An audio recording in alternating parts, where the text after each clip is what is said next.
doofuses going. Oh boy. Speaking of doofuses, you just embarrassed yourself right now, didn't you? Yes, you did. No, I didn't. No, I embarrassed myself even more. I did that enough last night. You did, and you did it again. So you sit in the corner.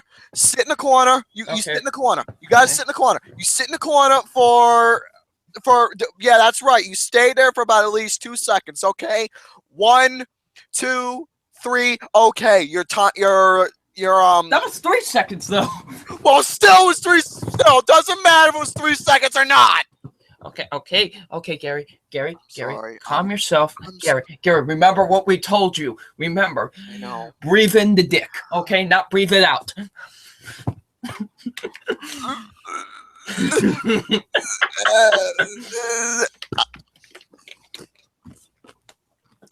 Brought to you by tortilla chips. Yeah, folks. Yes, tortilla. Wait, hold up. What does it say? Oh, Jesus Christ. Okay, greetings, one and all. Welcome back to the network exclusively here on the Film Reviews channel. And as for this, folks, basically it is now time for the next episode of Flicks with the Dicks. This is episode 9, the show where we go over nothing but movies. Now, folks, I just wanted to point out for the vinyl record before we get into the broadcast. You are probably wondering, where is the other dick for Flicks with the Dicks? Basically, I don't know where he is right now. But basically, I did send him a link. I gave him the information of the show. I tried my best to get a hold of him, but I got nothing yet. So basically, I'm just gonna wait for him to pop on the show. But as always, I have to stick on schedule and start the show right on time. And I apologize if we were about 2 minutes late. We were just having a good conversation about something. But yes, anyways, go ahead, introduce yourself. Oh, hey, what's up, you guys? Film Fan 0599 here again, and I am back on Flicks with the Dicks. I was on episode 1, and now I'm here on 9 episodes later. Well, 8, technically. And I'm back here again to be on this show with my good buddy, Mr. Garrison, and the other one that shall not be named because, he's weird. But still, Gary, how you doing, sir? You doing good, my man? You doing? I'm doing shitty as always, which is good. Is good. All right, and I've got some topics myself, so got some things I want to talk about as well. But yes, anyways, as for what I brought to the plate, basically, I don't have much for this particular episode, but I did manage to dig up some stuff. I got a couple movie news that I'm going to be going over. I do happen to have a top 5 list, and as for what that genre is going to be, we Double Nine agreed that we are going to be going over the top 5 best and worst horror films of this decade. So that's going to be one of the 2 main events tonight. So that is main event number 1. And as for the second main event, basically, we are going to be having an announcement that's going to change the network for a very long time. And it's going to be huge. Yes. It's going to be quite huge. So, yeah, anyways, look.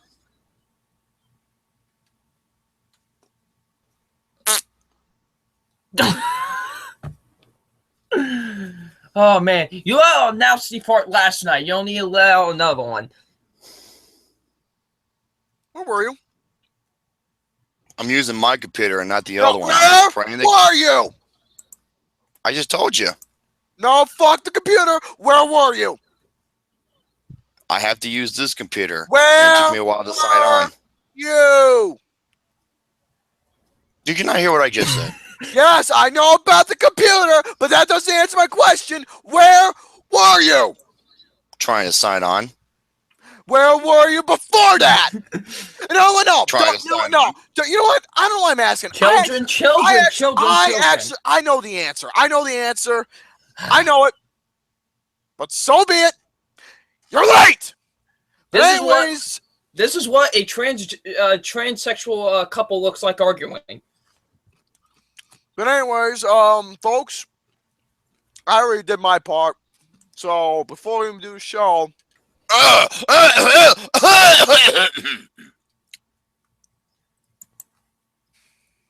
Yes. What? I didn't say There's nothing. not another person here. Derry, continue. All right, but anyways, as for what we're gonna be, Excuse me. no, I want to talk. Vicky Guerrero? It's my turn to talk now.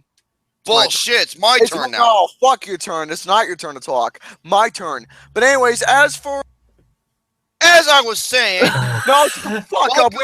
No, fuck up.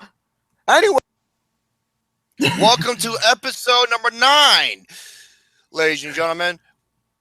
The young ESS, Mr. Garrison. And hey, what's up, you guys? My name is Peter Parker. I have a new video game coming out, and after I save that helicopter, I'm gonna be banging me a hot redhead. And yours truly, Romy Boy J Money. I have a lot of topics. Would you say it's 1,000 topics? Thousands of honorable mentions. I will let you know what I have, and here we go. Reviews, but that's okay. I have the top 5 best and worst horror films of the decade. I got movies that are literally too boring to watch from Looper. Elizabeth Banks is in the doghouse, and rightfully so, because she's an asshole. Boy. Let's see. Movies no one wants to see more than once. And what else do we got here? Duke. Hey, my name's Duke Nukem. I got a movie coming out. And if it's shit, it's for pussies. And a big announcement. yes, I just announced that is going to be one of the 2 main events for tonight's show, along with the top 5 list of the best and worst horror films of this particular decade. Go over that. I almost want to go over that right now. Later tonight, build the suspense. But anyways, as for what we're gonna do, build the suspense. Teasing my cock there. Are you? Yes, I'm very.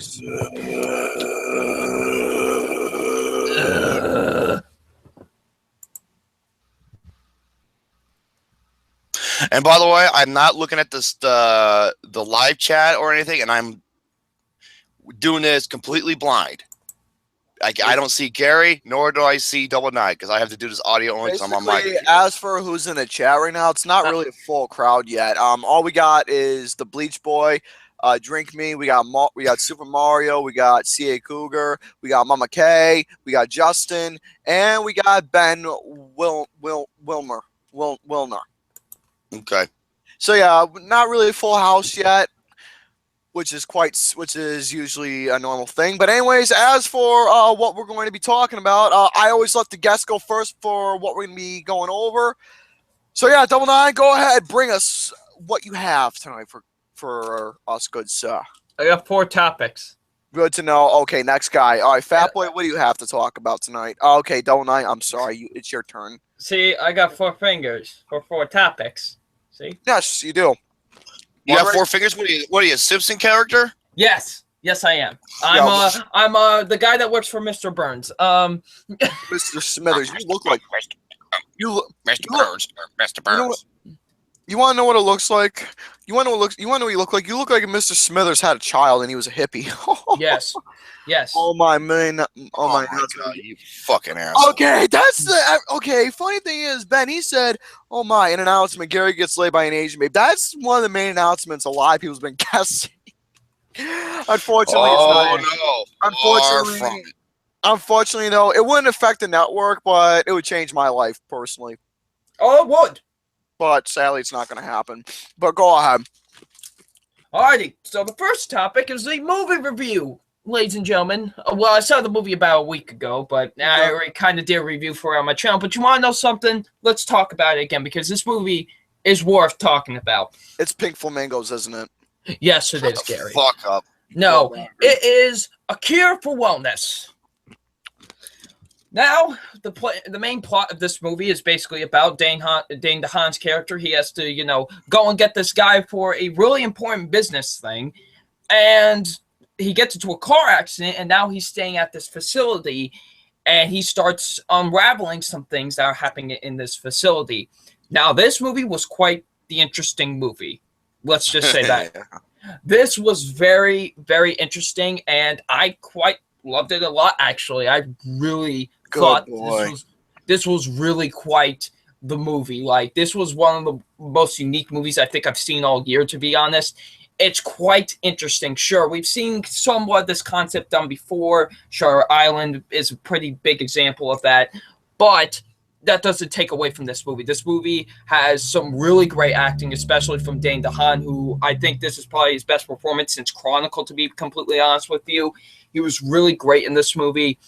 Same goes with the woman that plays Hannah in the movie. She was really good too. I just thought the acting overall was really great. The very creepy element of this movie, the very, just bone-chilling horror element of this movie was really, really great. I really loved it a lot about this movie. It really got under my skin during this film, especially three scenes in particular for me. I know two of the three. Yes, oh my goodness gracious. I'll just say this, one involves a tooth. That's it. Holy moly. That scared me. That made me cringe. Now, here's the thing I want to ask you about the movie. Now, what did you think of that one scene where Hannah and Finn Balor were out by that one? What is it? Finn Balor. What the fuck was it? It was where they were talking by this. Hannah was walking on the side of this. Okay, yeah. And that shot the whole scenery, dude. Oh, that was incredible, and that's the next thing I'm gonna get to about this movie. Gore Verbinski's directing with this movie. It's this and Logan are like my two best directed films of the year, because the directing with this movie is quite fantastic, and how Gore Verbinski brings you into this world, and the scenery with this movie is quite gorgeous. The cinematography. Holy crap, it's quite incredible. It's really fantastic. What'd you say? To me, it's the best. Yeah, I gotta agree, because, man, just the way that they get this scenery, the way he gets this scenery and whatever is quite great. And he just does such a phenomenal job directing this movie. So overall, A Cure for Wellness, I do think is quite a great movie. It's so far, like this and like Power Rangers are like my two most underrated movies of the year so far. They're both. This is just such a great and enthralling movie, and I definitely do not get the mixed reception with this movie. I don't either. It's really great, and I definitely think you all should check it out. On an official grade scale, for me, I would actually give it an A. I loved it that much. I'm glad you gave that rating, dude, because I went from a 4 and I changed it to a 4.5 out of 5. Yes, it has its flaws, but it's quite the movie. Good, it really is. It's quite the movie. It's definitely one that everyone should check out. It's really, really great. You know, two categories that I would definitely put this movie under is as my most underrated film of the year, and I actually put it for best cinematography of the year so far. Yes. I am, because the cinematography for this movie. Yeah. I mean, there are so many movies that has beautiful cinematography and beautiful camera work within showing great sceneries and whatnot. I mean, look at The Jungle Book from last year. But never in my life, in a long time, would I see a movie that shows outstanding visual presentation and great camera work of nature in general. And just, it's complete silence, no music, just the sounds of, wind, the nature in general, and just the actors and actresses doing their role. Yeah, speaking of sounds, Speaking of sounds, whenever he would walk on his crutches and you would hear the crutch noise, that's just the sound mixing is even great. I love it, dude. That's one thing that was so awesome about it, is just all the mixes that they did with this film, adding just the littlest stuff and making it sound so legit. It's beautiful nature. Yes. Jeez, you remember when I said that when I got pissed. But yeah, dude. But back to what I was saying to conclude it. Literally, this movie won me over for best cinematography of this year. So definitely, definitely me over. I mean, I love films that have beautiful nature. I mean, if you want to talk about another film that had a great showcase of nature and it did well, 300. I watched that earlier today, and it reminded me a lot of the nature showcase for A Cure for Wellness.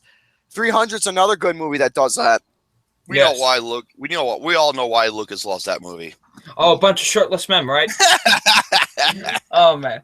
So yeah, that's my brief review of A Cure for Wellness. Now next is a trailer that I want to talk about because I was very interested when I saw this trailer for this movie, and that is the trailer for the remake of Flatliners. Okay, I seen the original Flatliners with Joel Schumacher. Now I'll say this right now. Oh no! Go ahead.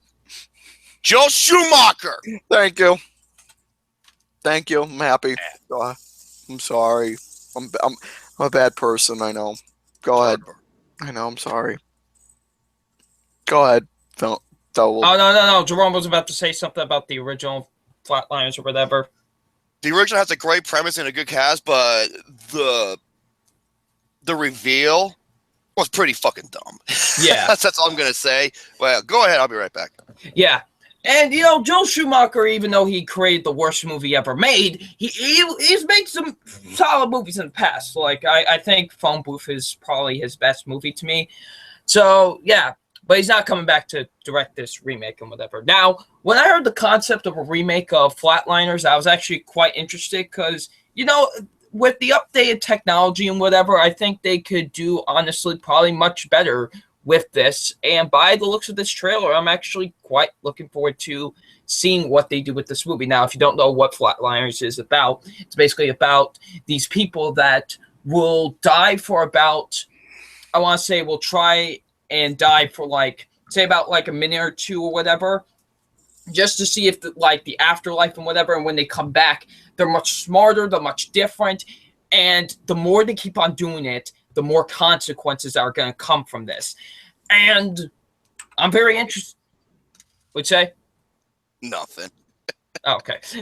But it's a very interesting concept, and I can't wait to see actually how they do it with this remake, because the original, like you said, it was good, had a good premise, but that twist and whatever, yeah, that wasn't good. But that was fucking dumb. But yeah, I'm very interested to see where this remake could take him, whatever. And yeah, I'm very interested. I will say that this trailer had me interested, and I can't wait to see it. Another one that kind of had me interested, I'll actually add this on top of it. This movie called Death Day or whatever.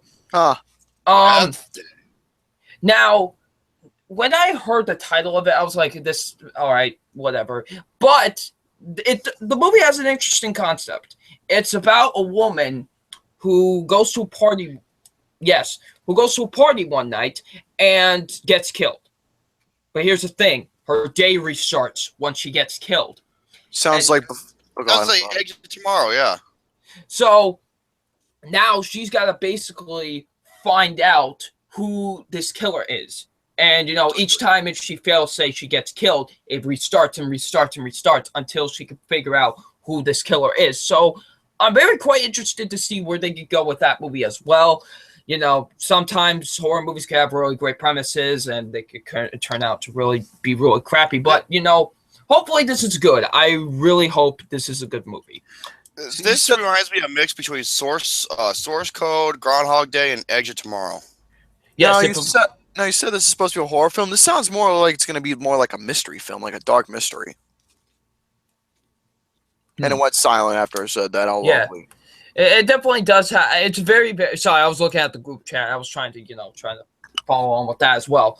So. Oh no! It's from the director of the Mark ones. That's right. Oh fuck. Hey, but some people have made bad films in the past, and they've made some good ones. So you never know. So who knows? But yeah. So yeah, that's it for my trailers I want to talk about. Now on to the third topic. This one had me quite interested because I saw a tweet the other day. I'm not going to say who it was from and who sent the tweet. Some asshole. It said, oh, wait, what? Okay, never mind. Okay, it said, how can anybody look forward to Avengers Age of Ultron? It looks like a gigantic mess. What they're saying by that is because there's so many characters that are going to be in it. Well, and that got me Civil War. And this got me thinking. I'll bring up that point once I talk about that. And that got me thinking, will it be a mess? And the simple answer I got for that is no. And I'm going to explain why it's not going to be a mess. One, it's going to be directed by the Russo brothers. And what did they do before this movie? Civil War. And Civil War had a plethora of characters. Sure. Plethora. Okay. Sure. This is different. I mean, this is completely different. I mean, yeah, Civil War had a ton of characters, but Infinity War is going to have like 62, I believe, altogether. Scarlett Johansson said in like an interview recently that it's going to have like 62 characters in the movie. So, but a lot of dickheads. But if they were able to handle it well in Civil War with all those characters in the movie, then I don't have any doubt in my mind that they're going to handle it well with, Guardians of the Galaxy, not Guardians of the Galaxy, Avengers, Infinity War. The Guardians of the Galaxy are going to be in that movie. So, but I do think Avengers Infinity War will have a good direction with it and won't feel like a mess because we've got two guys who really know what they're doing and what they have planned for this, for this movie and whatever. That's what the thing I think I have the most hope with this movie because the Russo brothers made arguably what is considered one of the best Marvel movies ever made with Civil War. I think it is the best Marvel movie. That and Logan. Yeah, it's definitely like in my top 3, definitely for sure. But yeah, I'm definitely very curious to see what they would do because if you think Civil War had a lot of characters, just wait until Infinity War. Like that's gonna make it look like nothing in comparison. And plus, here's the thing people tend to forget: the Infinity War story. Now, I'm not like big into comics or anything, but I even know this. The Infinity War story is pretty huge. It's massive. It's the biggest story Marvel has ever done, and it's the epic war to end all wars in Marvel. And honestly, you got to go all out with it. And I don't think it won't be a mess because I trust the Russo brothers in the fact that they will have a good direction with this movie because they did not make Civil War feel like a mess. That movie was perfect in every single spot. Yes, ma'am. So you shut up, yes, ma'am.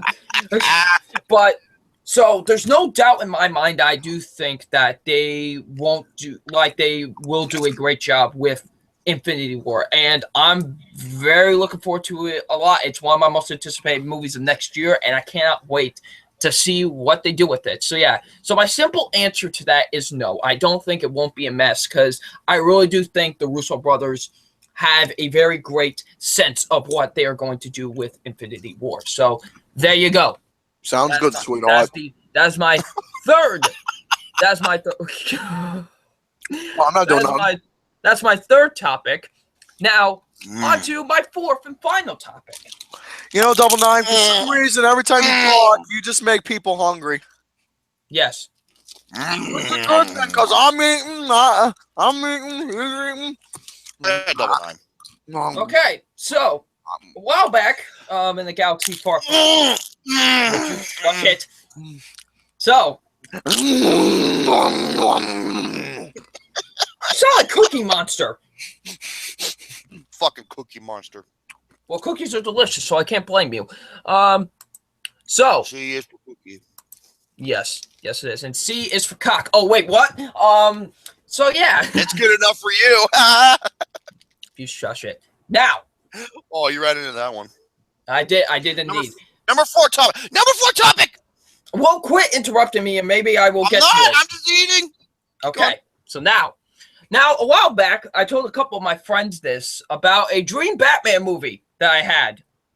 And I figured, why not, since I'm on this show that talk about movies, why not I give my idea for what I would want out of a Batman movie? Now for me, this doesn't matter if it doesn't matter if the actors or directors are alive or dead. It doesn't matter to me. This is what I would want out of a Batman movie. That's hence the thing. Dream Batman movie. So here we go. So the cast of this movie is going to contain, since this is a pretty large story in the Batman universe, this is going to have a lot of major characters in it. So playing the role of Barbara Gordon / Batgirl will be none other than Chloe Grace Moretz. I really do think she would do a great job as Barbara Gordon / Batgirl. She's proved it in the past by playing Hit Girl in the Kick-Ass movie. So I really do think she has that presence of being that hero. So yeah, that's who I would get for play Batgirl. Now for Dick Grayson / Nightwing, I will get none other than Kit Harington from Game of Thrones. Kit Harington. I don't know who that is. Would say what? I have no idea who that is. Okay. He plays, of course, the man that knows nothing, aka Jon Snow on Game of Thrones, and he's a really great actor. I do think he could pull off that presence of playing, Mr. Nightwing himself, and he really does look like the character a lot. So I would be very interested to see him play Dick Grayson / Nightwing. So that's who I would get to play. Dick. Yeah. Hey, what's with the dicks? Hey. So yeah, that's who I would get to play Nightwing. Now for Jason Todd / Robin, I've got none other than Dylan O'Brien, who, if you know from him, he's from all the Maze Runner movies and Teen Wolf and such. Well, not the Teen Wolf movie, the Teen Wolf TV show. He's a really great actor. I do think he could play a really great Jason Todd, especially where Jason Todd goes down in the road in this Batman universe and later on. I think he would really pull that off, and I think he would be really great as Jason Todd / Robin. What are you laughing about, sir? Nothing. Dude, I will slap you across the face. All right. So now, Butt lube. Now for the main villain of this movie, will indeed be the Joker, because the reason the Joker is the main. Jared Leto. Now the reason why the Joker is the main villain of this is because, well, the storyline is. He's pretty big when it comes to this storyline, so I'll talk about it once I get to the story. And if he were still alive today, he would have been the perfect Joker, and that is Brandon Lee. I would get to play the Joker. If you know Brandon Lee, he played, of course, Eric Draven / the Crow in the Crow movie, and he was fantastic. Well, What's that? What? I was going to say, the Dark Knight got some inspiration from. Yes, it did. If you see that scene where, the Joker walks into the warehouse and whatever, pretty reminiscent of the warehouse scene from The Crow. So I really think there's no doubt in my mind that Brandon Lee would have been a perfect Joker, especially. Actually, that's a good pick. That's a really good pick. I like that. Especially with how he was in The Crow. I think if he took those characteristics and amped them times 10 in a villainous way, I think he would have been honestly a really great Joker. And that's who I would get to play the Joker. Now, Batman himself, Bruce Wayne / Batman himself. You gotta get the right person for this. You need to get a really, really great person. And I think there's no other person that's more perfect for this role than Josh Brolin. I can see, actually, as the older Bruce Wayne, yes. I really do think Josh Brolin could pull off a really great Bruce Wayne / Batman. And he's really got that presence to him, and he's got the chin. He's got the Batman Bruce Wayne chin, as everyone likes to say. Yeah. And yeah, he's a really great actor, and I know he's playing like tons of other comic book characters right now, but I really do think he could pull off a great Bruce Wayne / Batman. Now, the director for this movie. The director, I know some people are going to scratch their heads because of this, but if you've seen 2 certain movies from this guy, you could understand why I would pick him. Don't pick Alex Proyas. That's who I was going to say, Mr. No Alex fucking way! No!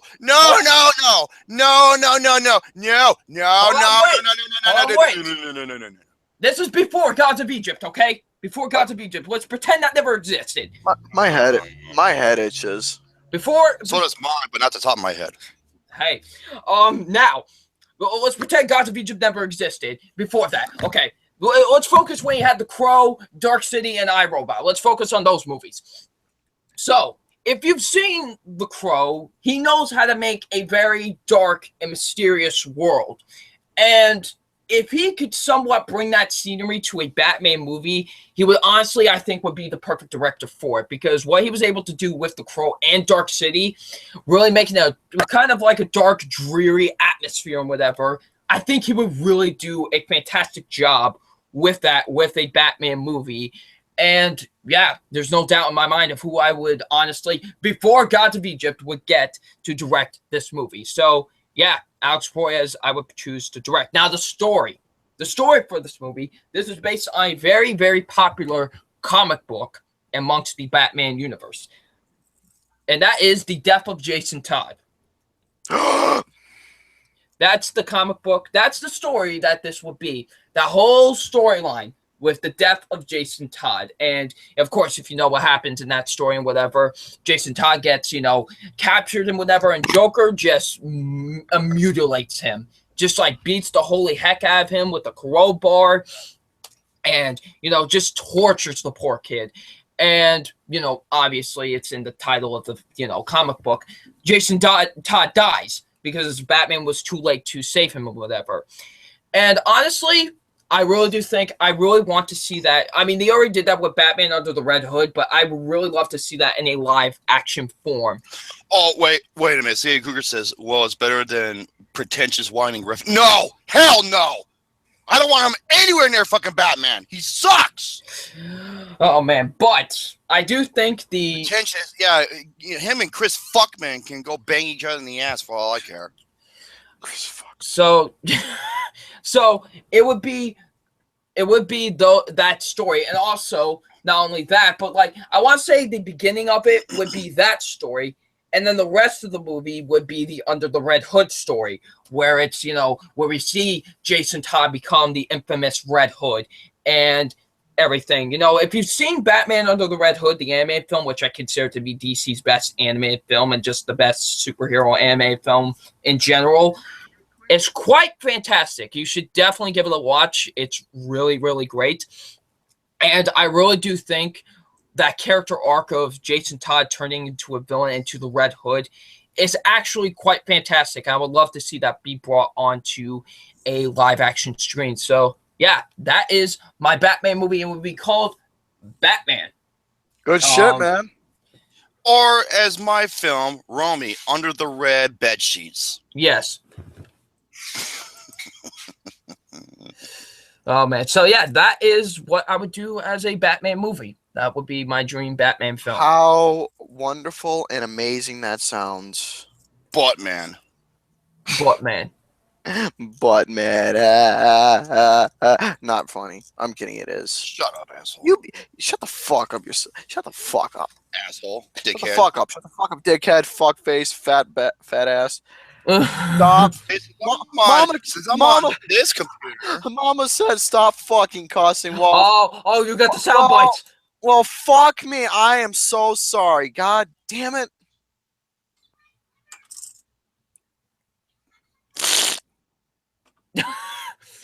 Sorry, I had a slurp. By the way, before we get to Fat Boys topics, is that all you had, Double Nine? Yes, indeed. By the way, before we get to Fat Man stuff, and before I just want to say this, Gary, you're a great man. Thank you very much. You're a great human. Do you need me to get down in my underpants again? Do you need me to do that?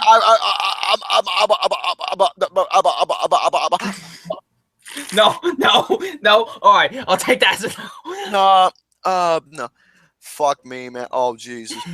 That's what I say is fuck me, man. Hey, you guys can hear me? I can hear you all right. But anyways, before we get to the topics that Fat Man had, I want to address something, and I'm going to bring up something kind of personal, too. Because let's just say this kind of a personal thing that's been going on, I got a hater. I have a hater. What? You didn't hear that? No, I didn't. Play it again. Hear that at all, Gary? No, I didn't hear it. I couldn't hear it. Hold on a second. How about this? I'm lost. I'm lost. You don't hear that? I hear it just fine, though. I can't. Literally. I think it's best guy to keep the show going. Anyways, back to what I was discussing before we get to Big Boys topics at hand. This show, well, basically, no, the network has a hater. I have a hater. Now, as for who this person is, let's just say this person has been complaining a lot and ashamed of me for how I became. This person, I'm not, like I said, I'm not going to say no names at all, but I'm going to address it. Why? Because I'm fucking tired of getting bitched at. I am tired of I'm tired of getting yelled at. I am tired. I'm tired. I think I know who it is. But I'm going to keep everything nameless. Hold on. I'm keeping it all nameless.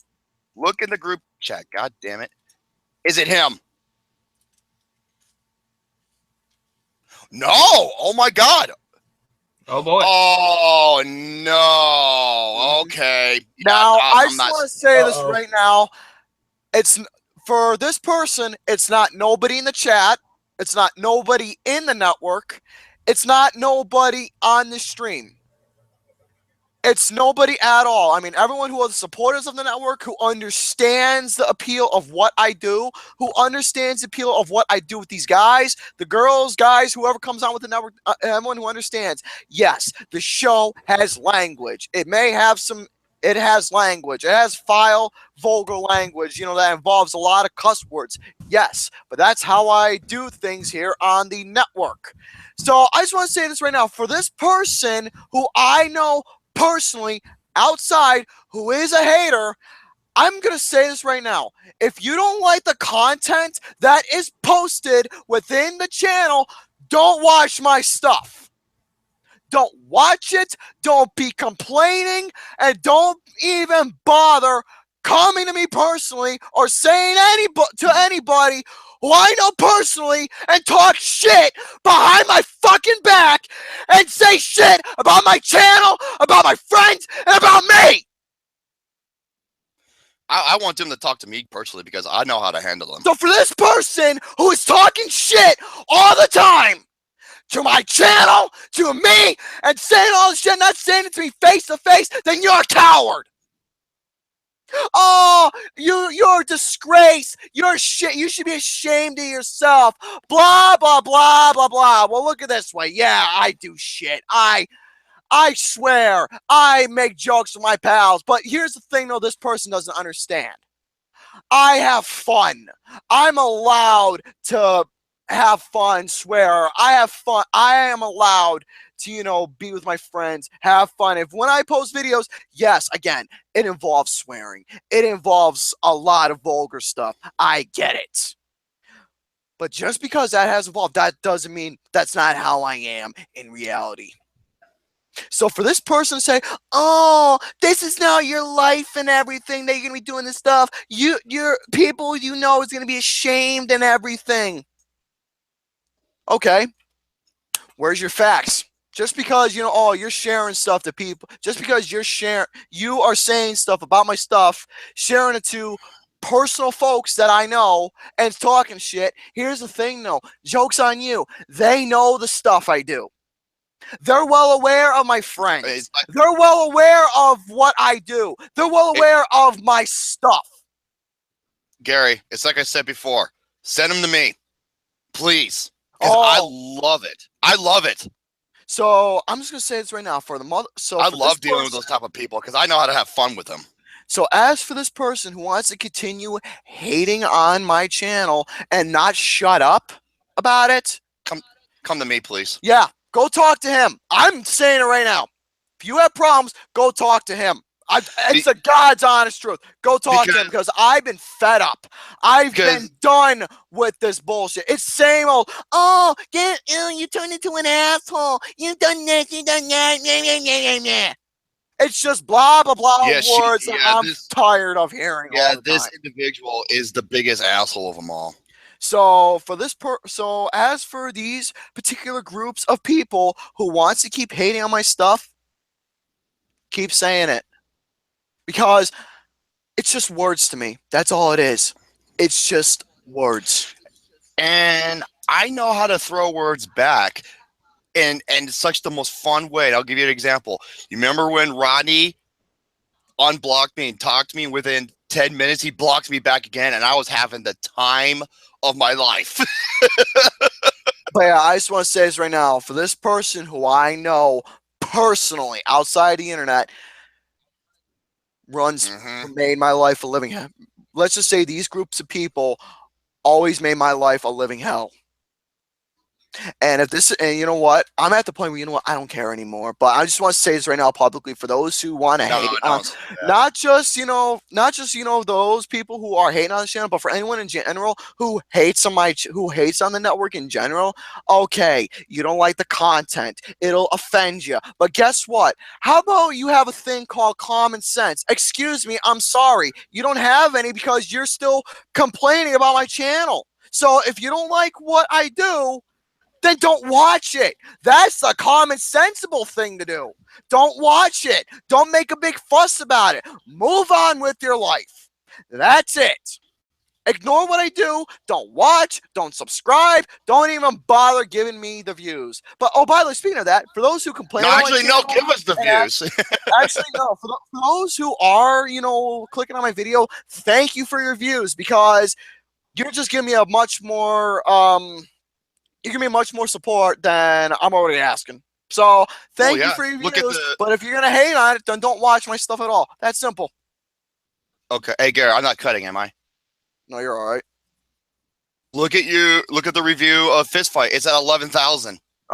So yeah, that's all. So yeah, folks. I did not want to stop the show like that, or But basically, this topic was unexpected. Why? Because let's just say. This has been personal. There's stuff, shit goes on in my daily life. When I'm not on here, my life is horrible. I'm miserable every day, and it's the truth. It is. You guys, I just don't show it to you folks. Why? Because when I come off here, I don't have to worry. So that's why, when I come on here, I don't have to worry. I have fun. I can feel free and be myself. But when I'm not on here, not talking to anybody, not doing these shows or making videos, I'm fucking miserable. I am miserable. He actually is, folks. Yeah, it's the truth. I am miserable. But yeah, like I said, that's why when he hangs out like with me and Austin and Shane, like whenever we end up doing a Romy shenanigan video, just for the, if it happens, he's having the time of his life, even though we're driving him nuts. He's still having the time of his life. But yeah, that was a video that. But yeah, that was the last video that actually got hated on. Just to let you know. Well, was that it? Yeah, that was one of the videos, and here's the thing, though. It's not just that, but... People in the network and everybody we know, they fucking love... I showed this to Chris. But here's the thing, though. Look at the majority. It's only... Look at the majority. It's a bunch of people who love it. It's very little people who hate it. So guess what? Joke's on them. It's the content, the entertainment that people understand what goes on. That's what's being loved. And here's the thing that they don't understand. It's personality and friendship that goes on in all these videos.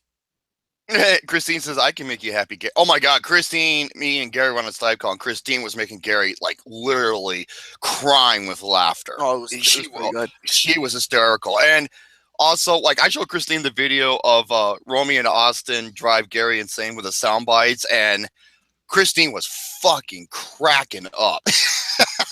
She was dying laughing. So yeah, like at least we know how to cheer Mr. Garrison up and give him a good time. Okay, but yes, folks, just to let you know, this video, or say this particular topic, was not planned at all for the show. I did not have this planned. It was not set up. It was not even, thought of until now. Why? Because while Double Nine was talking, and while Big Boy was getting his sound bites, I was thinking in my mind, you know what? This shit's been going on for far too long. I am tired. I am so tired of, my being talked behind my back, being called names, being told that people are disappointed in me. I'm tired that, this is going to be my life and whatnot. I'm tired of hearing it. I am tired of it. You actually did hear the sound bites. You just didn't want to address them. No, I didn't hear the sound bites, but I just figured, okay, screw it. I'm just going to, talk about this and get it out of my system. Why? Because this has been bothering me for a long time, and I'm tired of it. Because it's been affecting me personally. It's been affecting my closest ones mentally, and I'm tired of it. We don't pay attention to them. And this has been going on for a long time, folks. So I'm just going to say this once again. if anyone comes across the stream, the haters come across this stream and complain about the same old crap that I do. Yeah, there you go. I used a good word. I didn't say shit. I said crap.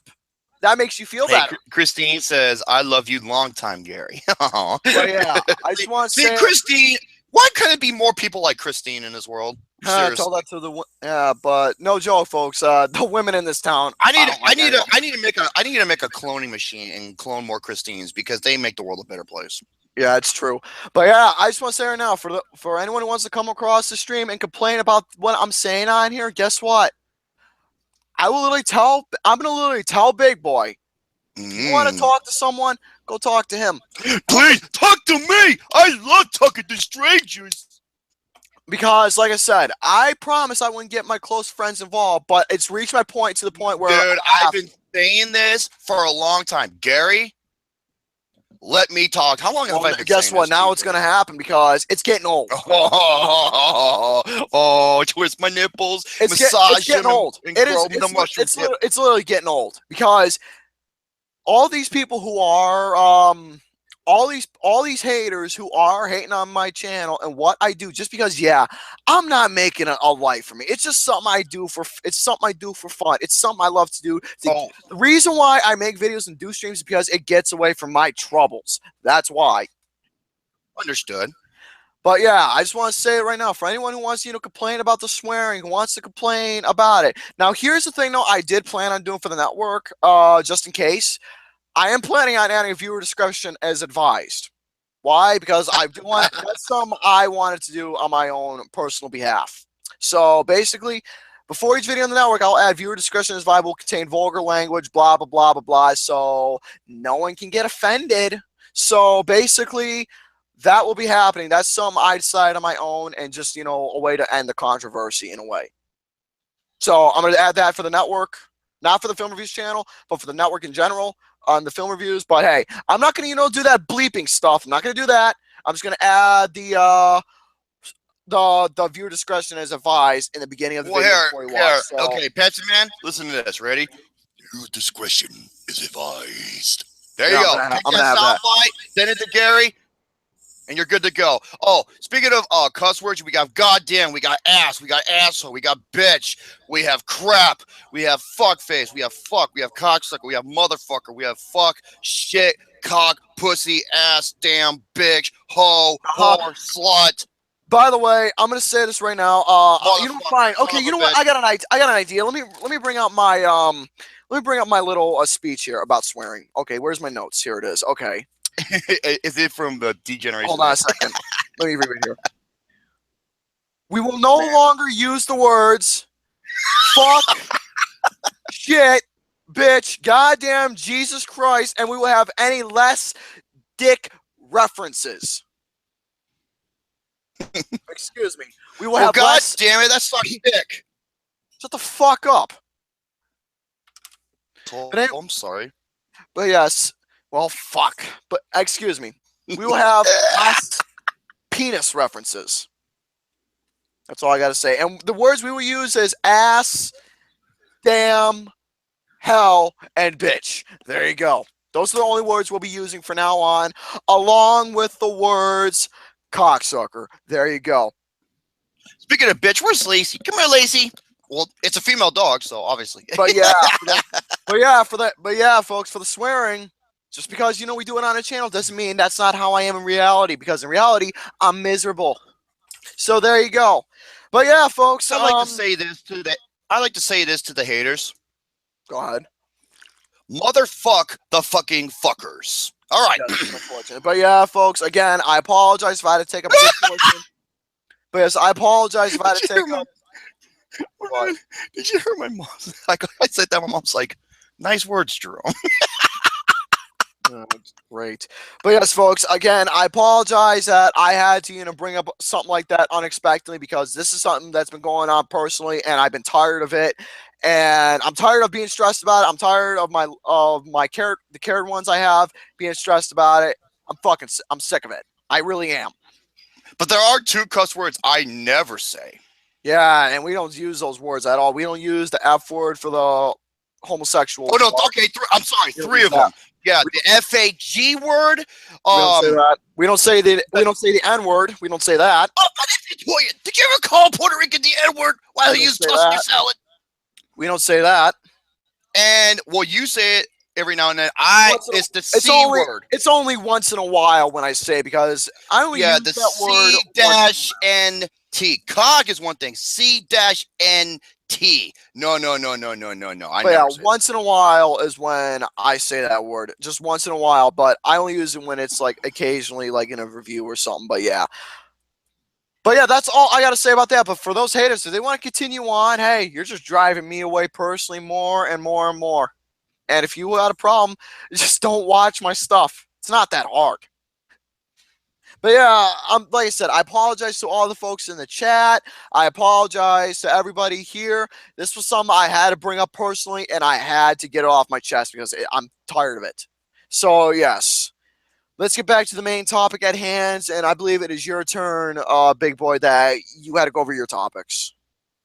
And I knew that took up a good portion. I knew it took up a good portion of the show, but still, I had to do it. I had to.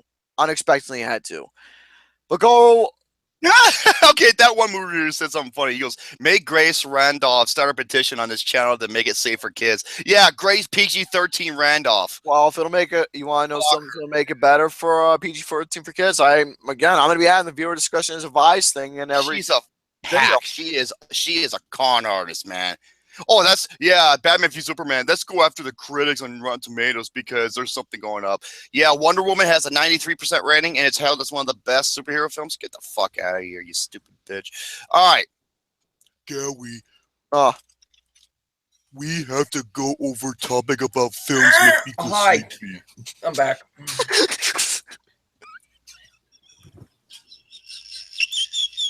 What are you laughing about? Nothing. Well, hey, Double Knight, you actually came back at a good time, because when I actually did that little rant I do, it was actually good timing that you came back. But yes, go ahead, big boy. It is your turn for topics, and let's get back. Sorry, I had to eat really quick. He would make a good bread stall. What? That's funny. That's funny. But go ahead, big boy. What are your topics you got plans for tonight? Okay, I got someone from Lupa, and I don't mean the movie Looper. I'm talking about the actual come on, goddammit. The actual website Looper. I found some good shit. Movies literally too boring to watch. This is according to them. Now, I'm just going to go through some of these real quick. Let me see what they have here. Now, these are not any particular order, so here we go. Now, I don't see the live chat, so just let me know if something pops up, like unlike my dick. Okay, a movie called Last Days. I never even heard of it. Oh, it's a film about the last days of Kurt Cobain's tragic life. Oh. And yet, it's just a movie that shows him running around and mumble incoherently from time to time. Oh man, that kind of sucks. Next movie, Flannel Pajamas. Never heard of that either. Moving on. Next movie, The Clock, 2010. Never heard of that movie either. Goddamn, people. Okay. 100%. You ready? No. One of the most overrated films of all time, or as I like to call it, computer screensaver the movie. The Tree of Life. I was just about to say The Tree of Life. Never seen it. It's Oh my God. Movie. This is Terrence Malick. That's all you need to know. Terrence Malick is fucking he is one of the absolute most pretentious, art housey filmmakers of all time. Wow, that sounds amazing. He's terrible. He's not that good of a director. No, he's not. The Red Thin Line is the only good movie he's made. I can't stand that either. I saw it better. It was called Saving Private Ryan. Yeah, in the middle of nowhere, there's a sequence with CGI dinosaurs. I am not joking. There is. I like dinosaurs. It comes after long shots of pretty colors and birds flying in cool formations. And then dinosaurs. And then dinosaurs should never be. Yeah. The only good thing about it was Brad Pitt. Yes. That's it. Was there unicorns as well? No. It wouldn't surprise me if there were. If there was unicorns, I'd be actually happy with that, A honestly. unicorn? How about a unicorn horn up your I butt? like- How about that? I like Oh yeah, and there's a unicorns. sequence where Sean Penn meets his mom in some desert fantasy heaven. Sean Penn was still Yeah. there? Yeah, this movie sucks. Sean Okay, Penn. next one. Oh, Ken Rosenberg, that guy. Be quiet. That's Sean Penn. You shut the fuck up. Shut the fuck up. Okay, next movie, Meet Joe Black, another Brad Pitt movie. Oh yeah, that movie. That movie was boring. There is one scene that is just infamous. It's where Brad Pitt gets hit by 2 cars. I know that's not supposed to be funny, but man, was I dying of laughter when that happened. I was too. I was just like, oh shit! Because one car hits him one way and another car hits him the other way. It was like a pinball. It was like a pinball machine. table tennis game. I like pinball. Okay, next movie. Oh, okay, this movie is infamous. I think Roger Ebert said this is the worst. Yeah. Okay, here we go. This is what Roger Ebert said about this movie. It's called The Brown Bunny. That sounds like what I would name my shits. He says it is the worst film in the history of the festival. I told a TV crew posted outside the theater, I have not seen every film in the history of the festival, yet I feel my judgment will stand. Imagine 90 tedious minutes of a man driving across America in a van.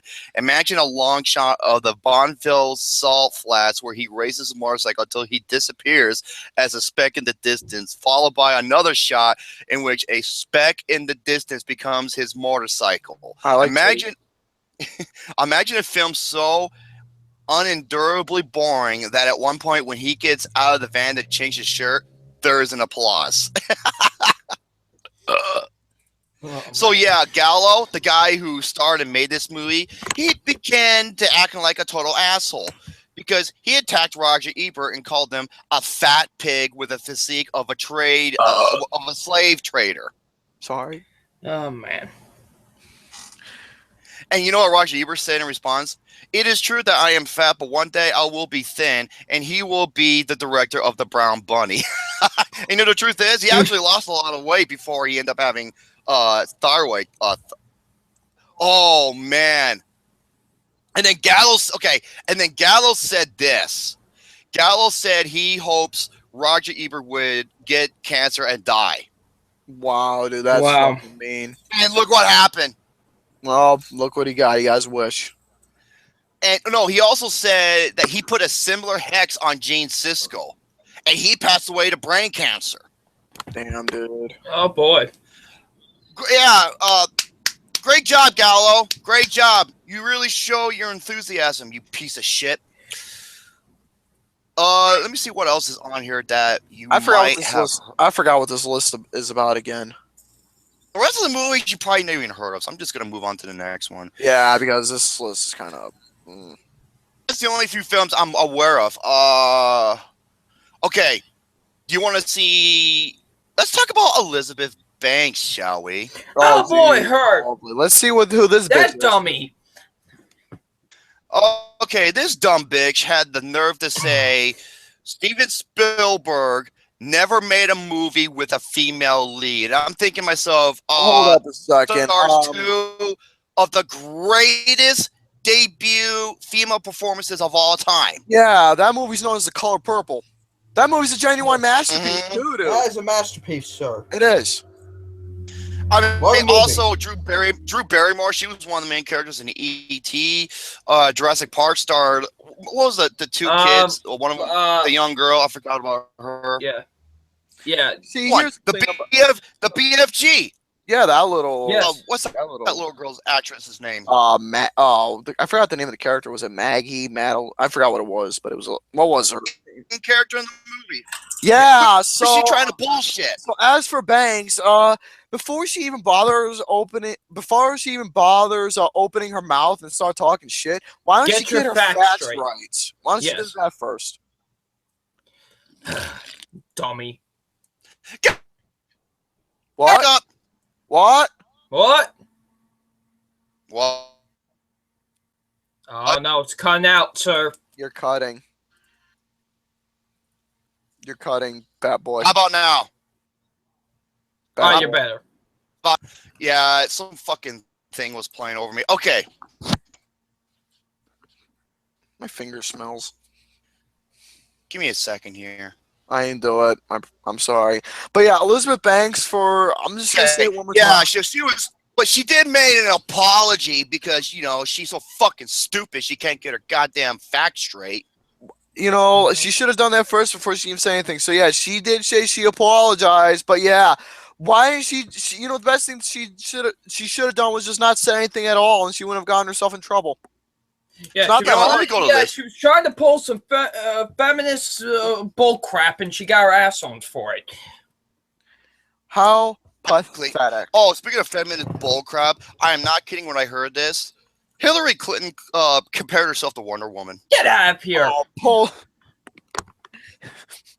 dummy. I am not joking. First of all, Hillary Clinton, you're so fucking delusional and stupid. I bet you all the drugs you've been taking recently probably got up to your fucking head.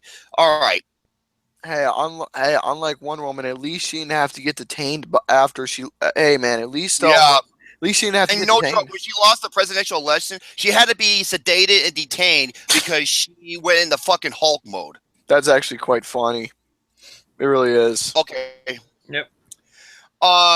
Okay, this is a better website. Elizabeth Banks apologizes for Spielberg's death. This is, of course, The Dark Horizons. Let me read this really quick. This is what Elizabeth Banks says word to word.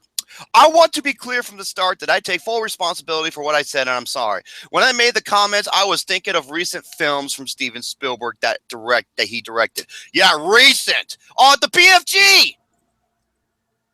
That was very, very recent. It was not my intention to dismiss the import of the icon to color purple. Yeah, dismiss, even though she only thinks about the recent shit because she's got short-term memory loss. I made things worse by giving the impression that I was dismissing Shari Belafonte when she attempted to correct me. I'm very sorry. Yeah. Sure you are. Stupid ass, dumbass bitch. Oh, the more recent, the BFG, which had a young girl in the lead role. Yeah, recent, huh? First of all, fuck you. Fuck you for Movie 43. Fuck you for Pitch Perfect 2. And fuck you in general because you're stupid. Moving on. Stupid. I thought the BFG was about a guy named Doom Guy who discovers a gun called the Big Fucking Gun. You want to know a true story about Doom Guy? I believe he is a descendant of B.J. Blazkowicz. If you don't know who he is, he's the lead character in Wolfenstein. Oh my. So yes, I did a post a long time ago as it shows who Doom Guy's real name is. Yeah, Pretty it interesting. was blowjob something. I don't know. Okay, yeah. Some BJ. people are badasses are named BJ. Look at BJ Penn, one of the best UFC fighters ever. Get the fuck out of here. Damn, son. Your ass, dude. He may not look like it, but if you meet him in the back alleyway, he would. God damn it, Gary. He will kick the shit out I of didn't you. do nothing. Asshole. I didn't do nothing. I'm just sitting here being myself. Okay. All by myself.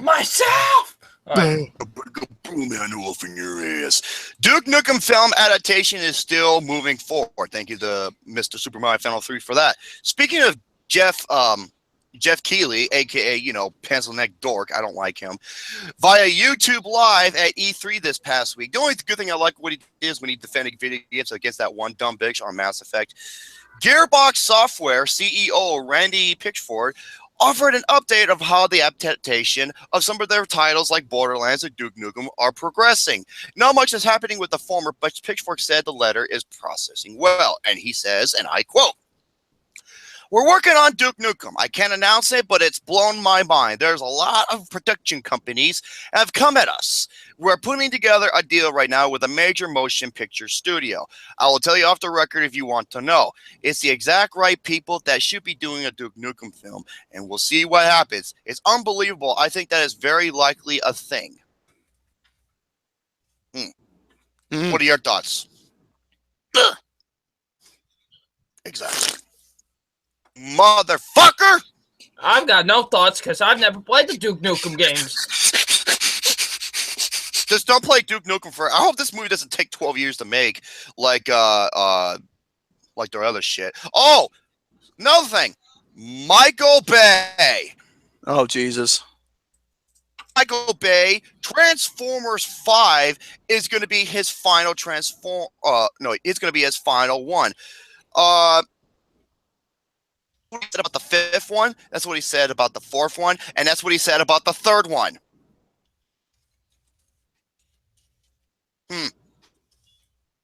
So here is what Michael Bay had to say word for word. These movies that I've done are massive movies, massive piles of shit. They take a lot out of you. I've done it enough, and I had a great time doing it.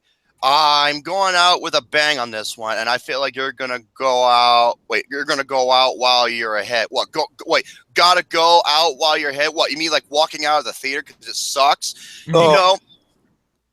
I think I had a good run, and I got a lot of other movies I want to do. Then why don't you do those? Because those are actually good, like 13 hours in Painting Game. But no, you got to do these blockbuster horse And then shit. 2 months later, Michael Bay is set to direct Transformers 6. I still would like it if he just went back to do music videos. Yeah, that or car commercials. I still want, dude. That's one of the only things I like about Michael Bay is that he actually does good music videos. He really does. I will do anything for Can Yeah, we just all agree that the greatest music video director turned movie director is Spike Jonze? No. Yes. Because he's a fucking badass. Yeah. Okay, this is from Looper. Okay, which one do you want to hear first? Do you want to hear? Hold on. I have. No, let me go get a coin. You just shut the fuck up. I'll decide. Jerome, say them. Okay, scenes that were acted so bad we can't forget them. And what was the other one?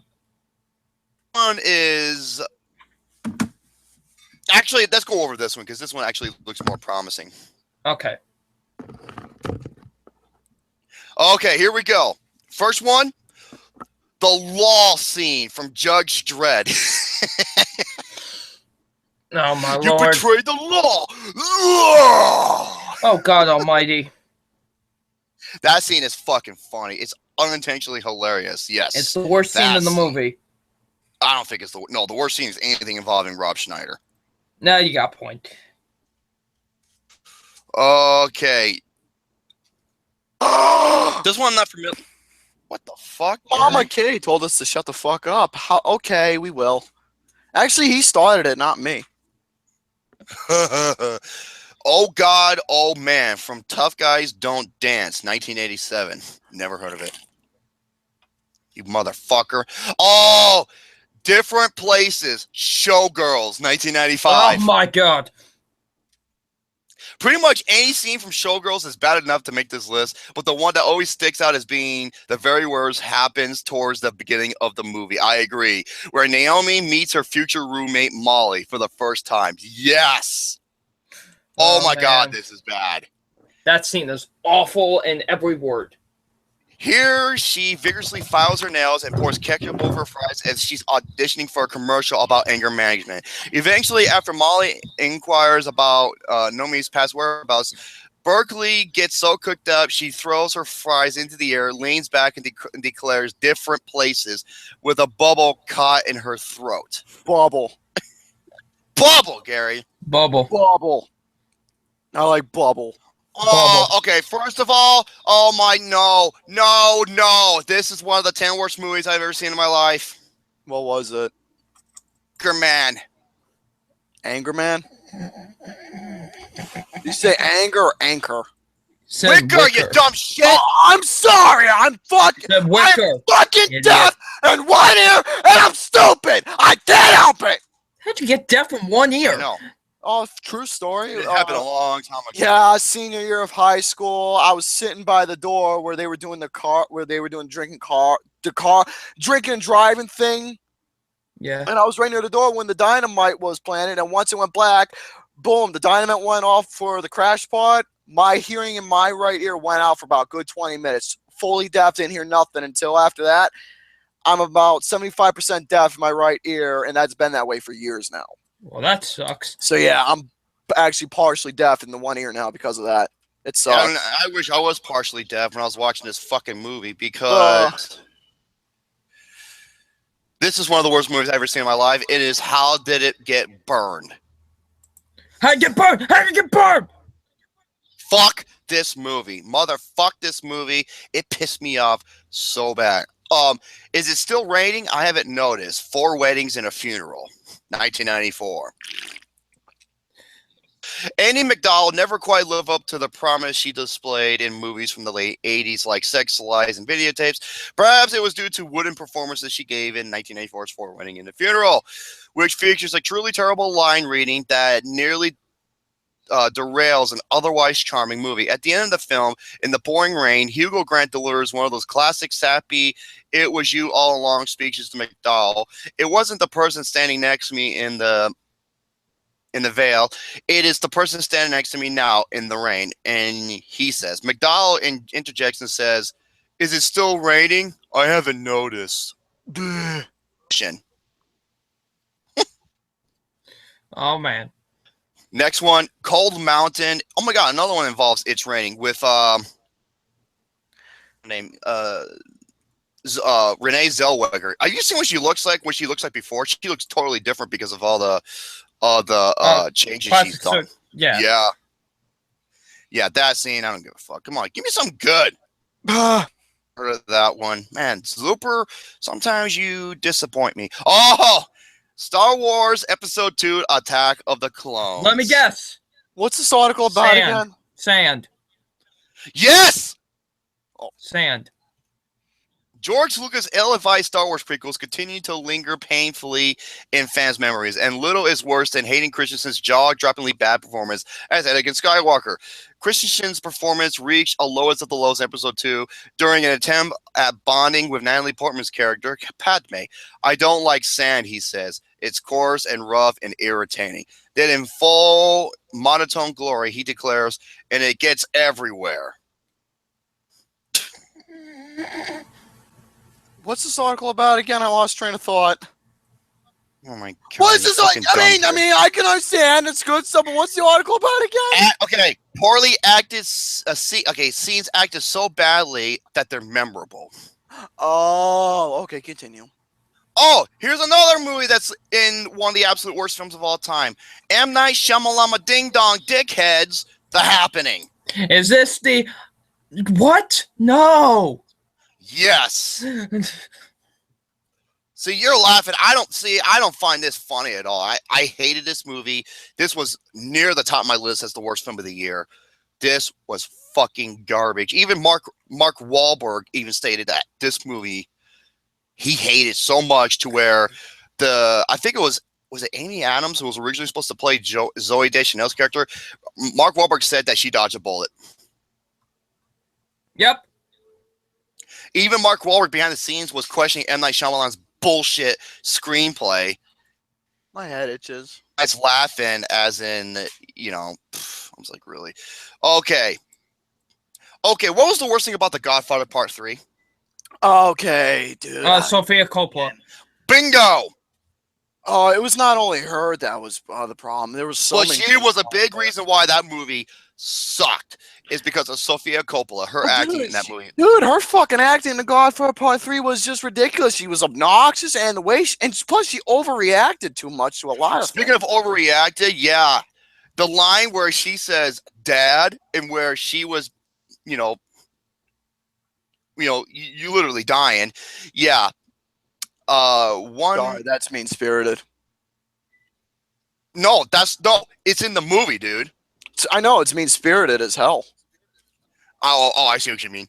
We ultimately chose her death scene as her worst moment for 2 reasons. One, because hooray, she died.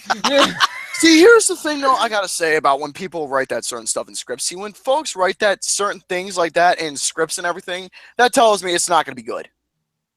And 2, it's really, really, really, really hard to watch. Seeing her drop to her knees and collapse onto the stairs was the equivalent of watching a tree fall in the woods. Oh, man. Yeah, yeah. Oh, Oh, please. Oh, my God. yep. That That's fucking was funny. that was me in that. What They're this? eating Oh, her. Trolls 2. They're eating her, and then they're gonna eat me. Oh my god. Oh, my God. Can I just be honest and say that is the greatest? That is the greatest, cheesiest phrase of all time. Oh, man. And plus the fact that flies were, like, flying on his head while it was happening was... Oh my god! Sorry. That's funny. That Okay, was me in that. next- That was me. That was me in that movie. Dude, Quiet. I look like that fucking asshole. Be quiet. Okay. Shut up. Okay. It's burning from Twilight. Oh.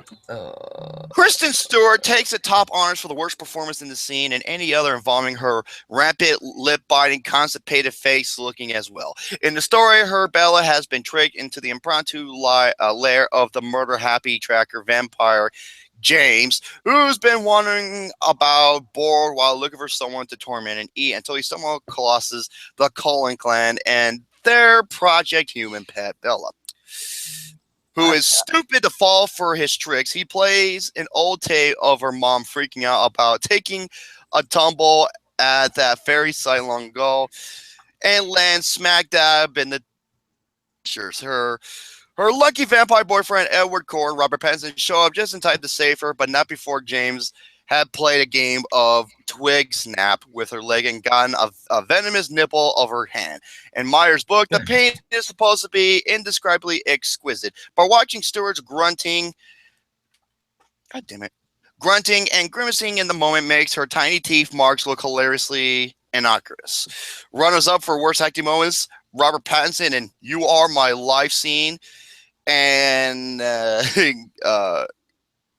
gigantic sniffing, snarling, eye rolling when she first encountered Bella in the field. That was fucking atrocious. Tiny titties. I'm gonna squeeze. Okay, I'm sorry. The Twilight movies, the worst movie series of all time. No, it's not. Yes, it is. The turd films. Yeah, you had 3. I had to deal with 5 of these. Each year. And whose fault is that? Hey, I had to do it too, bitch. I had to see 2 of them in the theater for writing for the paper.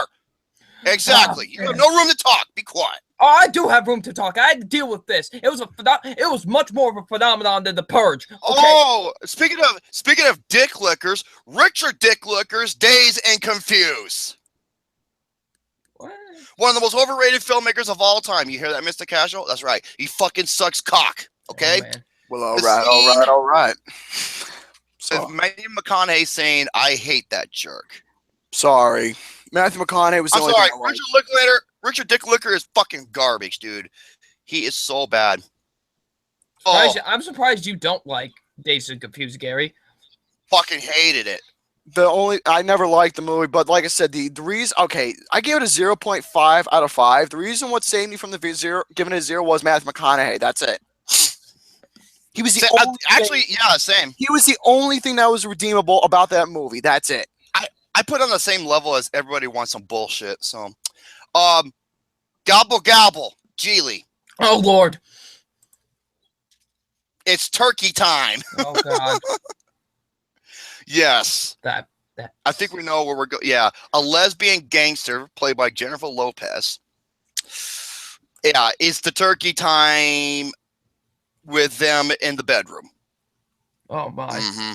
Yes, this movie not only ruined these two people's filmmaking careers for a long time, it ruined their relationship. It is that fucking bad.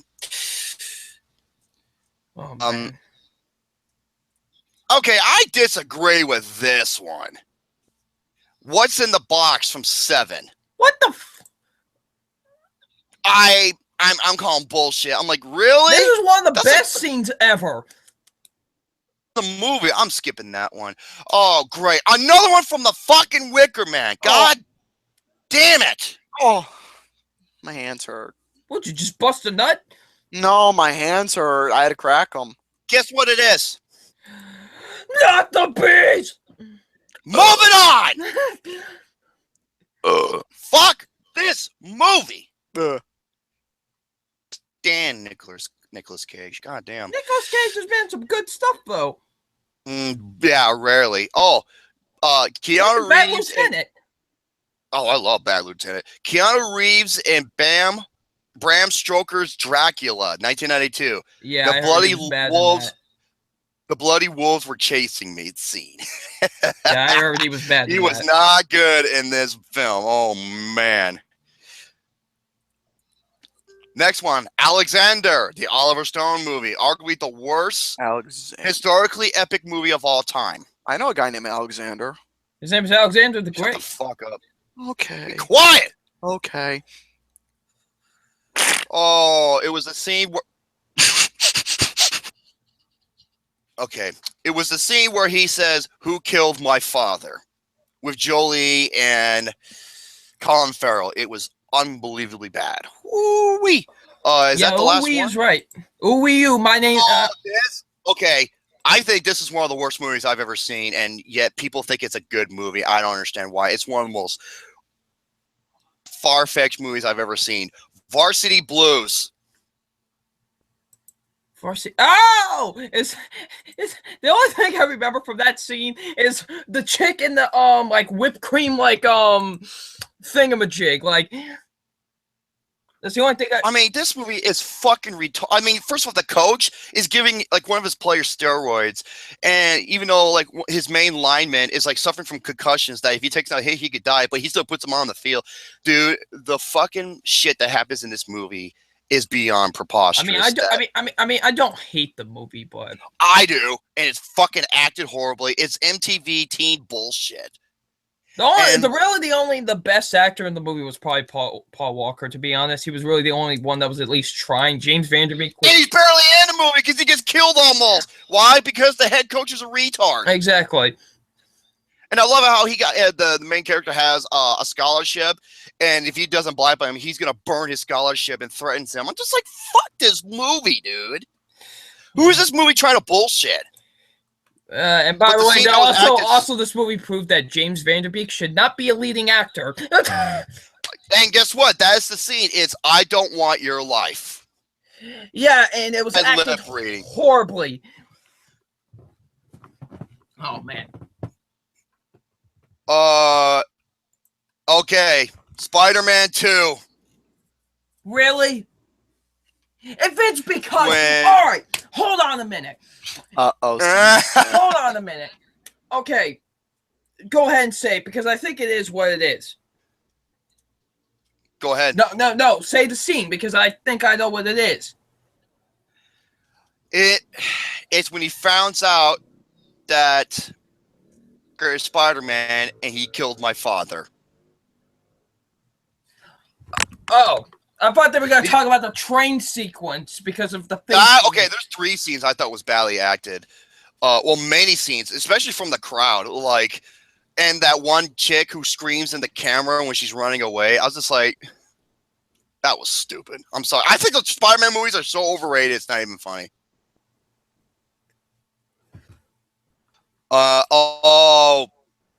You're tearing me apart, Lisa.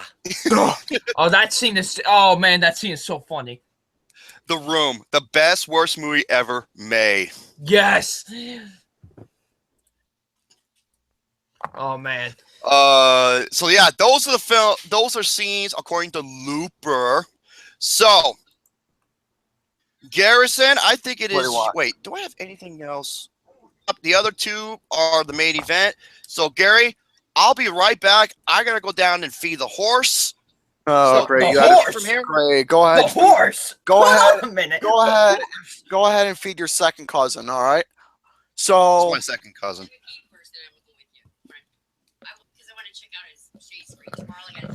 I'm doing something right now. Oh, sorry. Hey Jerome, did you get interrupted Be right there? back. All right. So, anyways, basically, I think it is my turn for the topics at hand of what I gotta discuss. All right. Basically. Yes, you little dingus. Yes, dingus, exactly. But anyways, as for my topics at hand of when we talk about, I'm gonna try and go through them quickly because I got something to attend after the show. Well, not really. It's just that Your own funeral. Just basically got to wrap the show up good on time. Yes. Sir? Sorry, I just had to do something. But anyways, Oh, okay. basically, as for what my topics are in hand, I'm going to talk about. Basically, the first one I'm going to talk about is Jordan Peele. Remember Get Out? Yes. He's going to be making another movie within the next few years. As for what plans are that he's going to plan on doing, he is going to be making another horror movie. Yay! Now, as for what the horror movie is, that the Hollywood Reporter announced that Jordan Peele's next film will be released in 2019. The unnamed project, which has described as another social thriller, is part of Peele's 2-year first look with Universal Pictures. Obviously, we know about basically what the plan is for what he's going to be doing is since we all know that Get Out went successful, making $230 million in the box office, Universal's aiming for a production budget of $25 million, 5 times bigger than the price consciousness picture Peele created within production, Jason Blum. The producer Jason Blum. But yes, basically that's all I can really sum up about that topic as well, except also since Peele announced that he won't direct, he also had planned, there was original concept, saying basically that he was supposed to, he was going to direct a live adaptation of a film called Akira, if you all know about that. Yes, that's an anime, but I've never seen that. But yes, since Peele announced that he won't be doing a live adaptation of that film, he has plenty of time to lock in a crew, settle on a defensive cast, and finalize the script of the film for this film that he wants to work on. As for the name, it's not really saying, but all I know is that he wants to work on a horror film. Horror movie. Basically wants to work on a horror film and whatnot. But yeah, see, one thing that surprised me about Jordan Peele is that this guy right here, it surprises me. But anyways, as for you okay there, Gary? Yeah, I'm alright. I'm just a little happy and whatnot. I don't know. I'm confused. I'm scared. Did you get yourself an Asian date? No, I wish. I know, unfortunately. But no, as for what Peele is going to be working on, basically, it surprised me that a guy like him who went from Mad TV comedy, sketch comedy, and he worked on a horror film like this, that amazes me so much. It really does. It does for me, too. But anyways, as for that, that's all I can really say. But for him to come up with another horror film in a couple years, I'm excited. I am excited to see what Jordan Peele's new project is going to be. But anyways, next up I got Taissa. I believe that's how you say your name. Taissa. But anyways, the sister of Vera Farmiga. Vera Farmiga played as Lorraine Warren in the Conjuring movies. Yes. Yeah, so apparently Taissa Farmiga is going to be joining the Conjuring spinoff, The Nun. Oh my. But yeah, so anyways, as for the Conjuring franchise, it is keeping, in the family for the upcoming spinoff of The Nun. Basically, to inform you all for those who are tuning in, The Nun is going to be about a film about the nun itself that was in The Conjuring 2. A little bit more background detail and in-depth explanations of who the nun is, what the concept for who the nun became, and the story of, what became so spooky and whatnot. Yeah. But anyways, as for that, as for what Taissa Farmiga is, she will be playing a young nun in the film, which will not follow Beecher's father, who will follow Beecher's father, Björk, who is set to Rome to investigate the mysterious death of a nun. No words on if that nun is Taissa. The movie will be based on the creepy nun from The Conjuring 2, a character who was added at the last minute when director James Wan decided that the demon nun would be scarier than the planned horned demon that he originally had been stalking Patrick Wilson and Villar's character. The character was played by Drag Me to Hell's Bonnie Aarons, although it's unknown if she'll return for the spinoff, which is something that, might lead up to, obviously, who The Conjuring, until until we find out if the returning You cast. sure you're is gonna okay, play. Gary? I'm fine.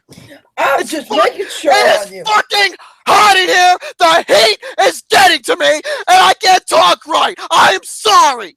Do you need to take off your shirt? No, I don't, people don't want to see me take off my shirt. Just be like the old classic Matthew McConaughey. I think we should take our shirts off. But anyways, as for continuing on about this film, so yes, to sum that up real quick before I continue on, also I'm going to talk about a little bit about Annabelle, the Sequel? creation. Yeah. But anyways, as for that, obviously we know it's going to be centering around Annabelle the doll, basically the famous doll they all know that set out to be, well, the haunting factor that it is and whatnot. Basically, that movie's going to be centering around how the doll was made and how it became haunted. But yeah, as for the nun, for the story and everything of what it's set out to be, yeah, I'm actually quite excited that, that it's going to be centering around a legit nun who ends up in a mysterious death and basically haunting who's going to be haunting whatchamacallit. Oh, what is it? Who's going to be haunting a lot of people, and a lot of investigations going to be going around surrounding the nun. But anyways, continuing about that, Drink Me said hated Annabelle, worst film of 2014. Okay, I kind of disagree with that statement. Now, at first, I kind of did hate Annabelle at first, but I did watch the movie again, and after seeing Annabelle again, I did pick up some things that caught my attention that I kind of did like. So you know what? The What are film we itself, talking about? I was just finishing up talking about Jordan Peele's film, and his next film that he's doing in 2019. And Taissa Farmiga is going to be joining the cast of The Conjuring. Apparently, she's supposed to be playing as a young nun, and I was just going around the background story of who. Just going up a little specific detail about the spinoff from the Conjuring 2 of the Nun, that the movie's gonna be centering around the nun, about this nun who mysteriously dies, and investigations happen, and figuring out what happened, who she is, and so on and so forth. Quite intriguing, really. Interesting. But anyways, sorry, it's fucking hot in here, dude. Don't you start whining about how hot it is over there. Dude, it is. You want to know how stupid I am? It's supposed to be 120 tomorrow. You're gonna die. I'm gonna fucking fry. Anyways, as for my last movie article that I have, you all know. Let's talk about superhero movies real quick. I love me some superhero movies. You all know about the new movie Captain Marvel that's supposed to be coming out? Yes. Well, they found its directors. Yay. I've never heard of these directors, to be honest with you. Anyways, as for these directors, Captain America has found its directors, or rather directors, excuse me. But anyways, as the duo of Anna Boden and Ryan Fleek of Mississippi Grind, never heard of the film, will be That's a pretty good movie. Spearheading. Oh, you heard of it? Wow. Yes. But anyways, as for what's be happening, we'll be spearheading the cosmic MCU property. It's easy to forget that given how much of Marvel's MCU future is laid out, there's still a good bit we don't know. While the cast and creatives are all locked down for the next 2 years, 2019's Captain Marvel and Avengers 4 are still shrouded in secrecy. Which it comes to the latter, we still don't know have a proper name yet. As to the former, the film is well enough in the future that it isn't too unusual that little is known about it right now. And I'm gonna stop right there about it and everything. But yeah, all we know is that the directors for this film is gonna be two assholes known as asshole and assholette, known as Anna Boden and Ryan Fleek. Never heard of them, but I'm kind of curious to see what this one is going to be all about. But yeah, the Captain Marvel movie, I'm excited that's going. I wouldn't say excited, but I'm looking forward that it's going to be a Captain Marvel movie.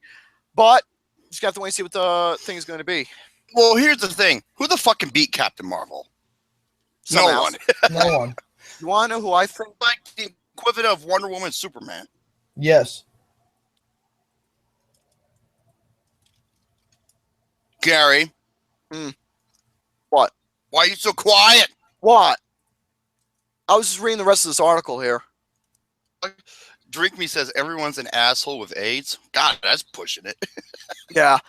But anyways, as for the rest of this article, I mean, not really much is important, but yeah, as for the movie news, that's all I got, really. Because like I said, I really didn't bring much to the table, honestly. So anyways, shall we get to the top 5 list? Absolutely. Yes. All right, now, as for who's What's going to go that? first, I'm going to go last, but I'm going to let Double Nine go first, guess first, then you big boy. I don't then even know I'll if he go. has his top 5. Oh, I do. Yeah, Oh, I actually did. do. Oh, He I actually do. did. He told me earlier. Oh, he does. Oh, I'll be down. I do indeed, sir. These are my top 5 best horror films of the decade. At number 5, I have Let Me In, which is a movie that Remake. It's a remake of a movie called Let the Right One In, which is great. You should check that one out too. I really thought this was a really creepy remake. I thought honestly, it was just really great. I haven't seen it in a very long time, but I remember loving it a lot, and I thought it was pretty great. So yeah, that's all I got to say about that one. Next one, my number 4, Tucker and Dale versus Evil. Love that pick, dude. This movie is a horror comedy, and the stuff that happens in this movie is quite hilarious. Oh man. How do you explain the? Okay, it has these 2 rednecks who live in the woods who are like the friendliest people ever. Okay, and one of the teenagers, I think, got injured or something. He knocked himself out, and they rescue him. But yet the teenagers think they're going to do some horrible things to him. Yes. And the teenagers, they get himself killed in the worst ways when the rednecks are really trying to help. It is funny as fuck. Yes, dude. it is. Especially one scene, wood chipper. The wood. Wood chipper. Oh my lord. Oh man, it's such a funny movie. If you've never seen Tucker and Dale versus Evil, I fucking love Tucker and Dale versus Evil. It's great. Please watch it. Number 3. Speaking of Get Out. Get Out is my number 3. Oh. What a movie. What a movie. Seriously. This was a very unique horror film and was even funny at times too. It was quite the movie, if you ask me. It had really, like I said, it's corny and quirky at first, but it all makes sense in the end. yes. Once you go further down the rabbit hole, if you want to say, it's quite a fantastic movie. It's definitely one of the best of the year so far. If you haven't seen Get Out, you should probably see it because it's really, really great. Number 2, The Conjuring 2. Oh. Now, The Conjuring 2, I love the first movie a lot, but I think personally for me, I think the second movie is a bit better. What they did with the first movie was quite great. I thought that movie was terrifying. However, the second movie to me was even more terrifying to me. I loved the second movie. This movie was so scary that I had nightmares for 2 straight days because of it. I'm not even joking. You poor baby. It is quite the movie. It really is. It's very scary. The Nun, the Crooked Man. It's a very, very horrifying movie. So yeah, it also has some really great acting to it too. Like Vera Farmiga and Patrick Wilson are really great in the movie. So yeah, and Madison Wolfe, who was great as well. So yeah, so The Conjuring 2 is one of those rare horror. Hey. What? Madison Wolfenstein. Oh yeah, Madison Wolfenstein. Yeah, you got to kick out of those names that I said last night. My God. Damn. All right, best supporting bitch. So yeah, The Conjuring 2 is my number 2. It's one of those rare horror sequels where it's not only good, but it's actually better than its original. So yeah, and my number 1 best horror film of the decade, without question, is The Cabin in the Woods. This movie, when I first saw the trailers for this movie, I didn't know what to think of it because it just looked like another generic horror film, but it's anything but that. The genius premise of this and what goes down in this movie is... Don't say nothing. I know. Don't say nothing. I'm not saying anything, but what goes down in this movie is quite glorious and it's genius. And it's really fantastic. I love The Cabin in the Woods. Oh my god, it's a movie unlike anything I've ever seen And this before. is- Okay, hold on, I'm just reading. Yeah. And this is a movie you literally have to know about nothing going into it. The Babadook. Fucking thing. Just watch it and that's it. So yeah. Oh, okay. That's- Hold on. My number 2 is It Follows. Overrated. I thought some things were unintentionally hilarious and it bored me to tears. The only main thing I loved about it was there was a couple of good scares and the soundtrack. Number 1 is The Babadook. I disagree again. One of the most overrated films I've ever seen. First half of the movie sucked. Why? It was irritating to no end. That little kid was Satan. So yeah. So That's my top 5 best horror films of the decade. Do you want me to do my top 5 worst now? Gary, What? You want me to do my top 5 will worst? you fucking pay attention, you son of a bitch? Go right ahead. So this is my top 5 worst horror films of the decade. My number 5, Paranormal Activity: The Ghost Dimension. Last one. Yeah, that's the last one. Oh, my Lord Almighty! Well, this movie is quite awful. This is really, really bad, and what a high note to go on, but not in a good way. The third act of this movie is so sloppy and so messy that I'm just like, I'm so glad this is the last one and we're not getting any more of these. And it really seems like we're not, so thank the Lord. It didn't even solve any questions at all. Exactly, so thank the Lord Jesus we're not getting any more of these. Number 4, The Abduction, or as I like to call it, The Abortion, because that's what it should be called. The Abduction. Because, okay, pretty sure not a lot of people have heard of this movie. It's a movie with Ashley Greene and Sebastian Stan, and it is just completely Garbage. It is garbage among garbage among garbage. It is quite awful. It just proves why this decade has sucked for horror movies big time. So yeah. Oh, a Serbian film. I saw that. It's quite awful, this movie. Plus, I got an honorable mention, dishonorable mention, Chernobyl Diaries. Yeah. Oh, I fucking hate that movie so much. Number 3, The Devil Inside. That was atrocious. This movie has no ending. Literally, this movie has no ending to it. Got one of the worst endings, and go ahead, just keep talking. Yeah, the movie is just completely boring. The scares are not great. It's horribly acted. It's just an atrocious movie. And it's the same generic, found footage type of horror film, shenanigans or whatever. It's just awful. It really is. By the way, another dishonorable mention. I forgot to mention this. Blair Witch. I applaud you. Surprised that didn't make my top 5. I really am. Number 2, The Gallows. You want to talk about bad endings? Oh man, both of the twists in this movie are The double twist is retarded. it's awful, and the fact that none of the characters are likable, the movie is just stupid within itself. It's so bad. It really is. I love the trailers. It's like Freddy Krueger has his claw, Jason Voorhees has his machete, Jason has his noose. It's what? It's bad. Please never see it. And my number 1 is literally a movie that came out this year. No. The Bye-Bye Man. Fuck, dude. This movie is completely awful. The scares are... Oh, dude. Oh, sorry. What were you trying to say? Well, I'm going to be pissing a lot of people off, and I can't wait. Oh, boy. I'm quite excited for it. But...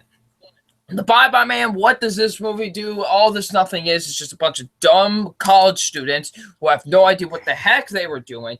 It's so bad. And plus, a scene that involves a car. Holy crap. Oh, my God. That's a funny... Dude, that in the train, I fucking died laughing. This movie is complete and utter garbage. And, yeah. There you go. There's my top 5 best and worst of the decade for horror films. All right, big boy. Let's go ahead and hear your list. Good shit, Double Nine, as always. Love your stuff, man. Thank you, sir. All right, ID. Going over the best. My number 5. Oh my God, Tucker and Dale versus Evil. Yes. Yes. Awesome. Yes, it is. I mean, we don't get too many horror comedies, but when they do exist, they are fucking glorious. And this Yes, is one they of them. are. This is amazing. And completely saw it was in the wrong hands. But no, it was not. It was handled so well. It's got some elements of it's like a black comedy in itself as well. Yeah, it's like a very dark comedy at points, but it's very. It's fucking glorious. Oh my God, I love it. I absolutely love it. I do too. Number 4, okay. Really? Dude, this was just outstanding, and it contains the greatest short film I've ever seen. VHS 2. Really? Cool. Love it. Love it. Because unlike the first movie where you're just like, oh, he's like, okay, there's some things that are scary, but you don't get it. Everything holds, continuity. And the third story, it's called Safe Haven. It was written and directed by Gareth Evans. Yes, the same individual who did The Raid and The Raid 2. Oh my God, I gotta check this out now. Dude, don't spoil nothing. Just watch it, because after it was over, I had to take a break because I was just like, fuck. Yeah, you were just like, holy God of mother.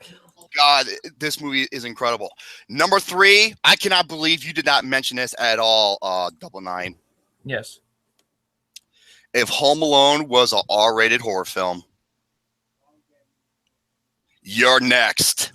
I like that movie a lot. That is a really good movie.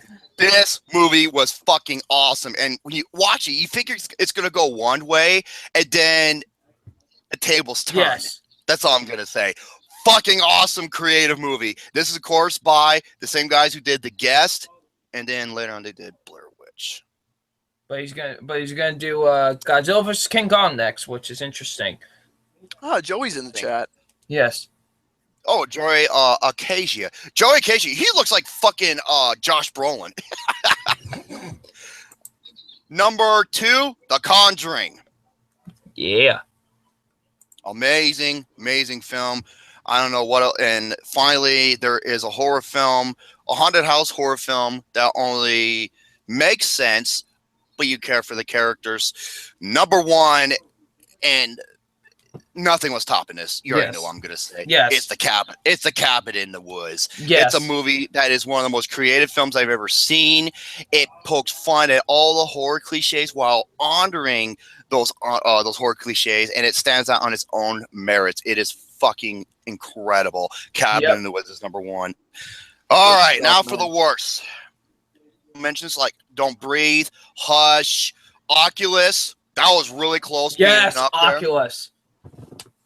Again, movie. I had another one. Shit. Sinister. Sinister. Oh, Sinister. Mm-hmm. Dirty anus. Oh my God. Okay, as for the worst, for my number 5, I'm stuck between these 2. Okay, you can do a tie. It's not that bad. Okay. It is between The Devil Inside and The Last Exorcism Part. Oh, I've heard that's bad. 2. That was one of the only 2 times in my entire life, this one I was writing for the paper, where I went to the theater to see this piece of shit, and I was the only one in the theater. Really? It was awful.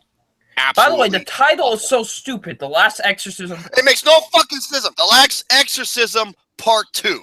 That makes no sense. That's like saying, Jesus Christ, The Last Supper, Part 3. I don't fucking know. Oh, dear. No, I'm not saying, hey, I'm a Christian, no bullshit, asshole. Oh, man. Well, I'm just saying that because, well, then again, he can resurrect, so who knows, right? All right. Christian Harloff used this catchphrase that I originally invented. Devil's doo-doo. Luckily, I never saw it. Or Devil's Due. Boo. Nothing fucking happens in this movie, and when it does happen, nothing makes fucking sense. It's completely stupid. It's absolutely fucking bad. Moving on. Number 3, Ouija. The original.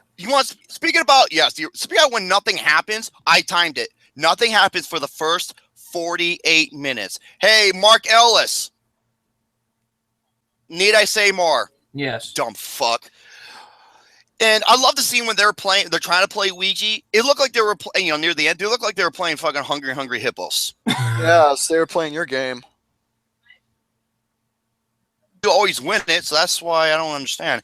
I actually like playing Hungry Hippos. It's a fun game. Here's my number 2, my number 1, and it's going to be pissing a lot of people off, but I don't give a shit because these movies are fucking garbage. They're ass. These are they're garbage to you, sir. Not only to me, but many others. Well, yeah. Well. Exactly. Now, shut up. Hey! Number 2. This is the most overrated film of the decade. Yeah, it's an asshole 24/7 movie. The Witch. The Pretentious Bitch. I'm surprised this isn't number 1.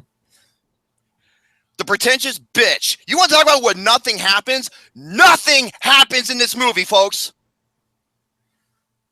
Oh, we're just not smart enough to get it. No, I just saw a couple of twins that were annoying and a bunch of characters that were dumb as fuck towards a creature who had nice titties. Moving on. And number 1. My number 1, without question, this is the worst. The fucking worst.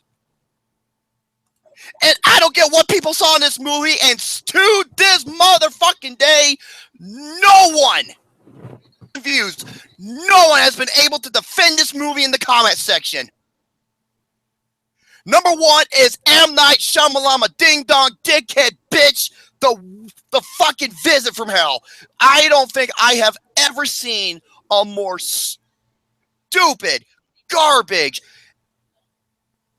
incomprehensible, preposterous, just redundant, monotonous, irritating piece of shit horror film I've seen all decade. Wait, man. Okay, Deadpool. MC Deadpool. Try to prove me wrong. Go into the comment section and try to say anything about the movie that me, Luke Nukem, and Gary, we went over everything in detail. We went over every single fucking detail in general. And there has not been one retort. One. What does that tell you? That screams out failure. Failure. Good suspense. What suspense was there?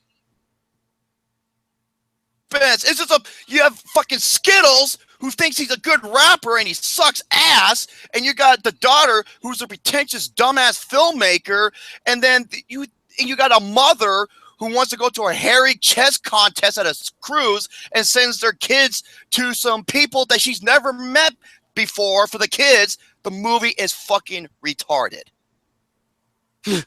Or that you would expect from an M. Night Shyamalan ding dong dickhead film.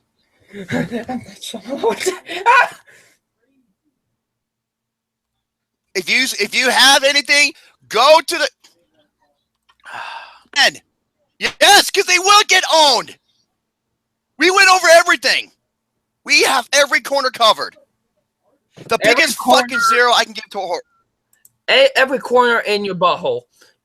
I have every corner covered like a fucking pimp. Shane O'Mac taught me well. 5 best, and especially the fucking worst. Some people think The Visit is one of the best. I'm just like, are you fucking retarded? I don't think retarded? I wouldn't say that, but I will, because nothing makes sense. Alrighty, folks. Let's get to my. What's the retort? Oh, I enjoy it. Fuck off. All right, let me get to my I list. didn't enjoy it. All right. But For best, here we go. I do have a couple honorables. For now, as for my 2 honorables, I got Mama and You're Next. All right, now, Mama was really good, except for the final act. But anyways, as for my number one, oh no, excuse me, number five. My number five is a Mike Flanagan picture. And no, it's not goody. Luigi of Origin of Evil. It is the other one. Let's just say after this movie, this is a film I will never look at a mirror the same again. My number five is Oculus. Now, about this movie, I'm going to tell you right now about this. This film, with its original concept, way that it sets up everything that you expect in a horror film. This is one of those horror films. In fact, all these horror films is what I expect to see in horror.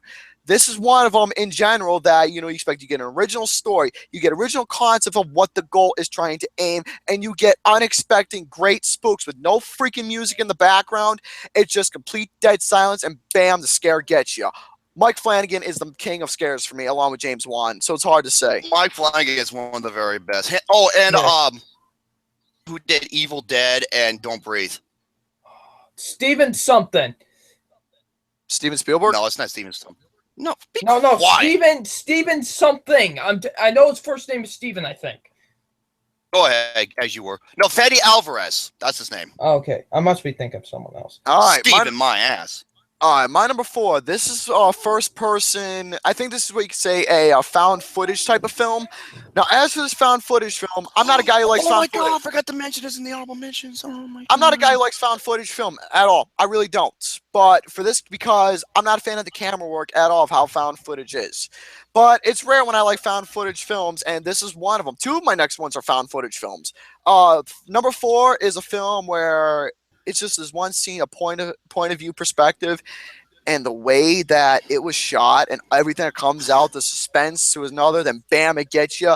And let's just say a guy explodes out of nowhere. My number four is VHS 2. Thank you. Dude, that movie's so underrated for a horror film. It's so criminally underrated. So underrated for how it is presented, for the cleverness, and plus here's the thing, though. Usually when it comes to found footage, it's okay for it to be shaky, but for this case, it's not all right with me.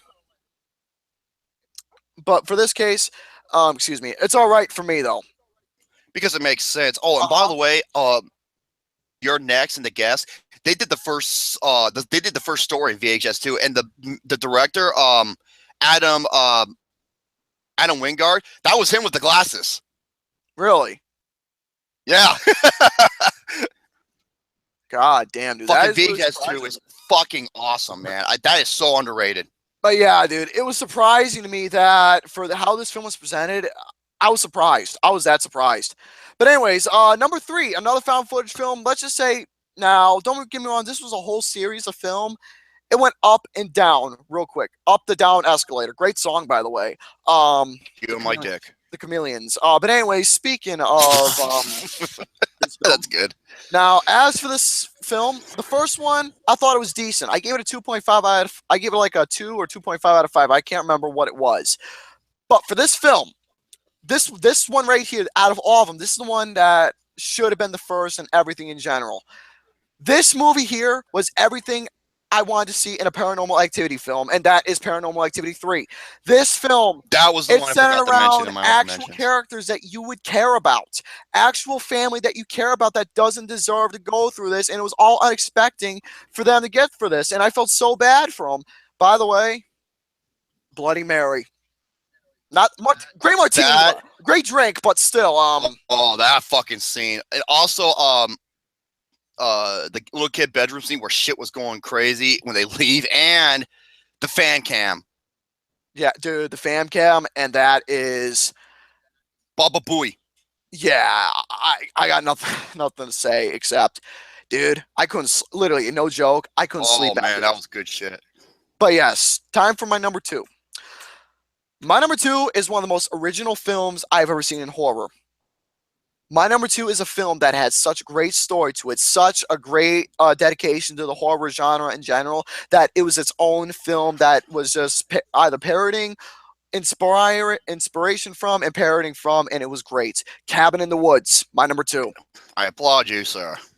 This movie was outstanding. It was fun to watch. It had great spooks, and it was everything that, I mean, if you see a lot of these scenes, you can obviously tell the Easter eggs, you can say, that they put into this movie that they were definitely parodying off of, and it was absolutely great, and it was so freaking outstanding.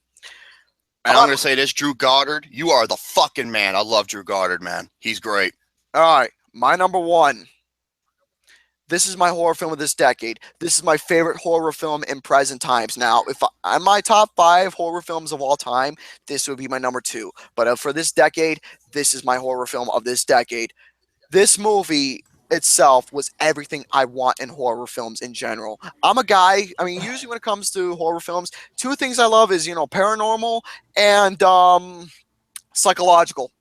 This is one of them that does. It is a perfect paranormal film that centers around a family that you care about, and they get help from true detectives known as Ed and Lorraine Warren. My number 1 is The Conjuring. Oh, your number 2, yours is my number 1, and vice versa. It's almost similar to Double Nine. Yes. Now, The Conjuring 2 is Not phenomenal. bad for casual film fans. But anyways, even though The Conjuring 2 was amazing, this one was better. I It thought really the was. first one was way better. I love both Conjuring films equally, but I love The Conjuring a lot more. I do. Because it is everything expected. Now, since the whole concept that just like with Bill and Ted 3, I will keep talking about The Conjuring 3 until it happens. I want it to happen. They have themselves a great story and a great ideal concept planned. It needs to happen. All right, time for the worst. The reason why I'm going fast is I want us to get to the main event. I guess the plot. I guess the plot holes. For Split, I might have to say that for next week because of the main event announcement. The main event is quite big. Yeah, it is quite big indeed. But anyways, as for never mind. Go ahead. I'm sorry. Asshole. But yeah, as for those dishonorables, here's what I got. I got The Devil Inside, the Carrie remake, 2013 Carrie remake, and now as much as I am, you all know that I find the Saw movies to be a guilty pleasure of mine. Everyone knows that. They really are a huge guilty pleasure franchise for me. But as much as I consider from 1 to 5, no, 1 I can't say is a guilty pleasure because it was actually really good. But from 2 to 5 was guilty pleasures of mine. Number 6 isn't. Saw, really? The 7th one was the worst, dude. 7th. 6th, I meant. Saw the final chapter. That's what I meant. That was bad. Dude, that took makeup effects back 10, 15 years. Yes. But yes, saw the final chapter. And last is, well, that's it. All right, time for my number 5. My number 5, I'm not usually a fan of these films because I'm a guy who likes the originals. Even though the originals was good, but they were just okay to watch. But Matthew McConaughey made that one fantastic. Oh! Fucking hell, him and that goddamn shotgun saying, "I'm gonna kill every one of you motherfuckers!" Oh! Him going fucking nuts and everything. I loved it. He had me cracking. But anyways, I know what he's talking about. CGI. I don't know what he's talking about either. No, I know what he's talking about. And this is one of the worst Texas Chainsaw Massacres I've seen. Texas Chainsaw 3D. Horrible Wasn't in story. that movie, dumb shit. No, he was talking. I know he was in the ones, but I'm talking about the present time Texas Chainsaw 3D. Horrible plot, horrible kills, CGI, obviously, and it was predictable. Need I say more? Number 4. Remember that Origins of Evil? This is what that movie should have been and what should have centered around. My number 4 is Ouija. All these adolescent cocksuckers who pick up a game and play it the wrong way, and they're like, "Oh, I'm scared." Bleh. No, until something happens to them, they act like they're scared. Complete empathetic bullshit of a movie. Nothing happens for the first 48 minutes. I even timed it. Absolutely pathetic. All right, my number 3. Do I need to? I don't know if I want to. I know what you're gonna say. Okay, I'll give you a hint, folks. What is Gary's favorite horror film of all time? Oh boy. What's his favorite horror film of all time? Nightmare on Elm Street. Or Gary. When I saw this movie, I would have put this at, you know what? Fuck it. I'll talk about this in a little bit because, dude, this pissed me off so much. I'm going to talk about my number 3, my new number 3. I know it's last second, but you know what? Fuck it. Because the more I think about it, the more it pisses me off. My new number 3 is The Witch. Thank you. The pretentious bitch is what he calls Says, it. Credits the fat ass over here. Fuck Anna Taylor-Joy. You suck. I don't get the appeal you have. And fuck 8/24/7. This movie, I don't understand at all what people saw in this film. It's not scary. It's not creepy. No, it's not. Yeah, I can understand. Oh, it has that scenario of, witchcraft, but no. It was not scary, and it does not give that spooky factor or that psychological, you can say, of what it's supposed to mess with your mind. Well, the creepy atmosphere. Yeah, creepy atmosphere, yeah. And people like, you don't care about creepy atmosphere. Then why is my number 1 the greatest horror film of all time, The Shining? That movie is based on the atmosphere, boy. Pretty much. So don't give me any shit. See, I got every corner covered. You can't fuck. This movie has plot holes. This movie has comical effect that was supposed to be funny, but is absolutely pathetic of a movie. All right, my number 1. My number 2. Number 2, sir. My new number 2 is a movie that I saw had plot. Just like all these other movies, they are movies. It doesn't even expect. There's so much shit going on that I cannot. Wait, what's going on? I didn't. Double Nine's just like the other ones on your list are movies. Mm-hmm. But yes, anyways, as for this movie, my number 2, this is a film that, so predictable, so many plot holes, not scary, and it was just so freaking weird of a movie that literally there's nothing to explain good about this movie. My number 2 is The Visit. Oh, boy. Wait, that's your number 2? Yeah. No! Yeah, that's my number 2. Because, like I said, I'll explain my new number 1 in a second. The Visit is my number 2 because, dude, not only did this movie piss me off, but it was so, like I said, plot holes, predictable. You knew everything was going to happen. Oh, dude. So many obnoxious, adolescent, pretentious characters. Oh, dude. The fucking scene with the shed and diapers. Yeah, The Visit from Heaven. That's called, what's she called that movie? Well, it's not Caligula. Hey, Gary. You are? But anyways, as for what I was saying, dude, nobody has explained to me at all about this film at all. Oh, all I get was that I enjoyed it. It's fun. No, that doesn't say much to me about this movie at all. That doesn't tell me fucking shit. All that tells me about this film is that, okay, but what's the point? Give me in-depth facts about what makes this movie enjoyable, what makes this movie good. Nothing. The video's there on the network to see it. Not the Film Reviews channel, but the network. It's there. It's on the network, and it's almost at 1,000 views. Yeah.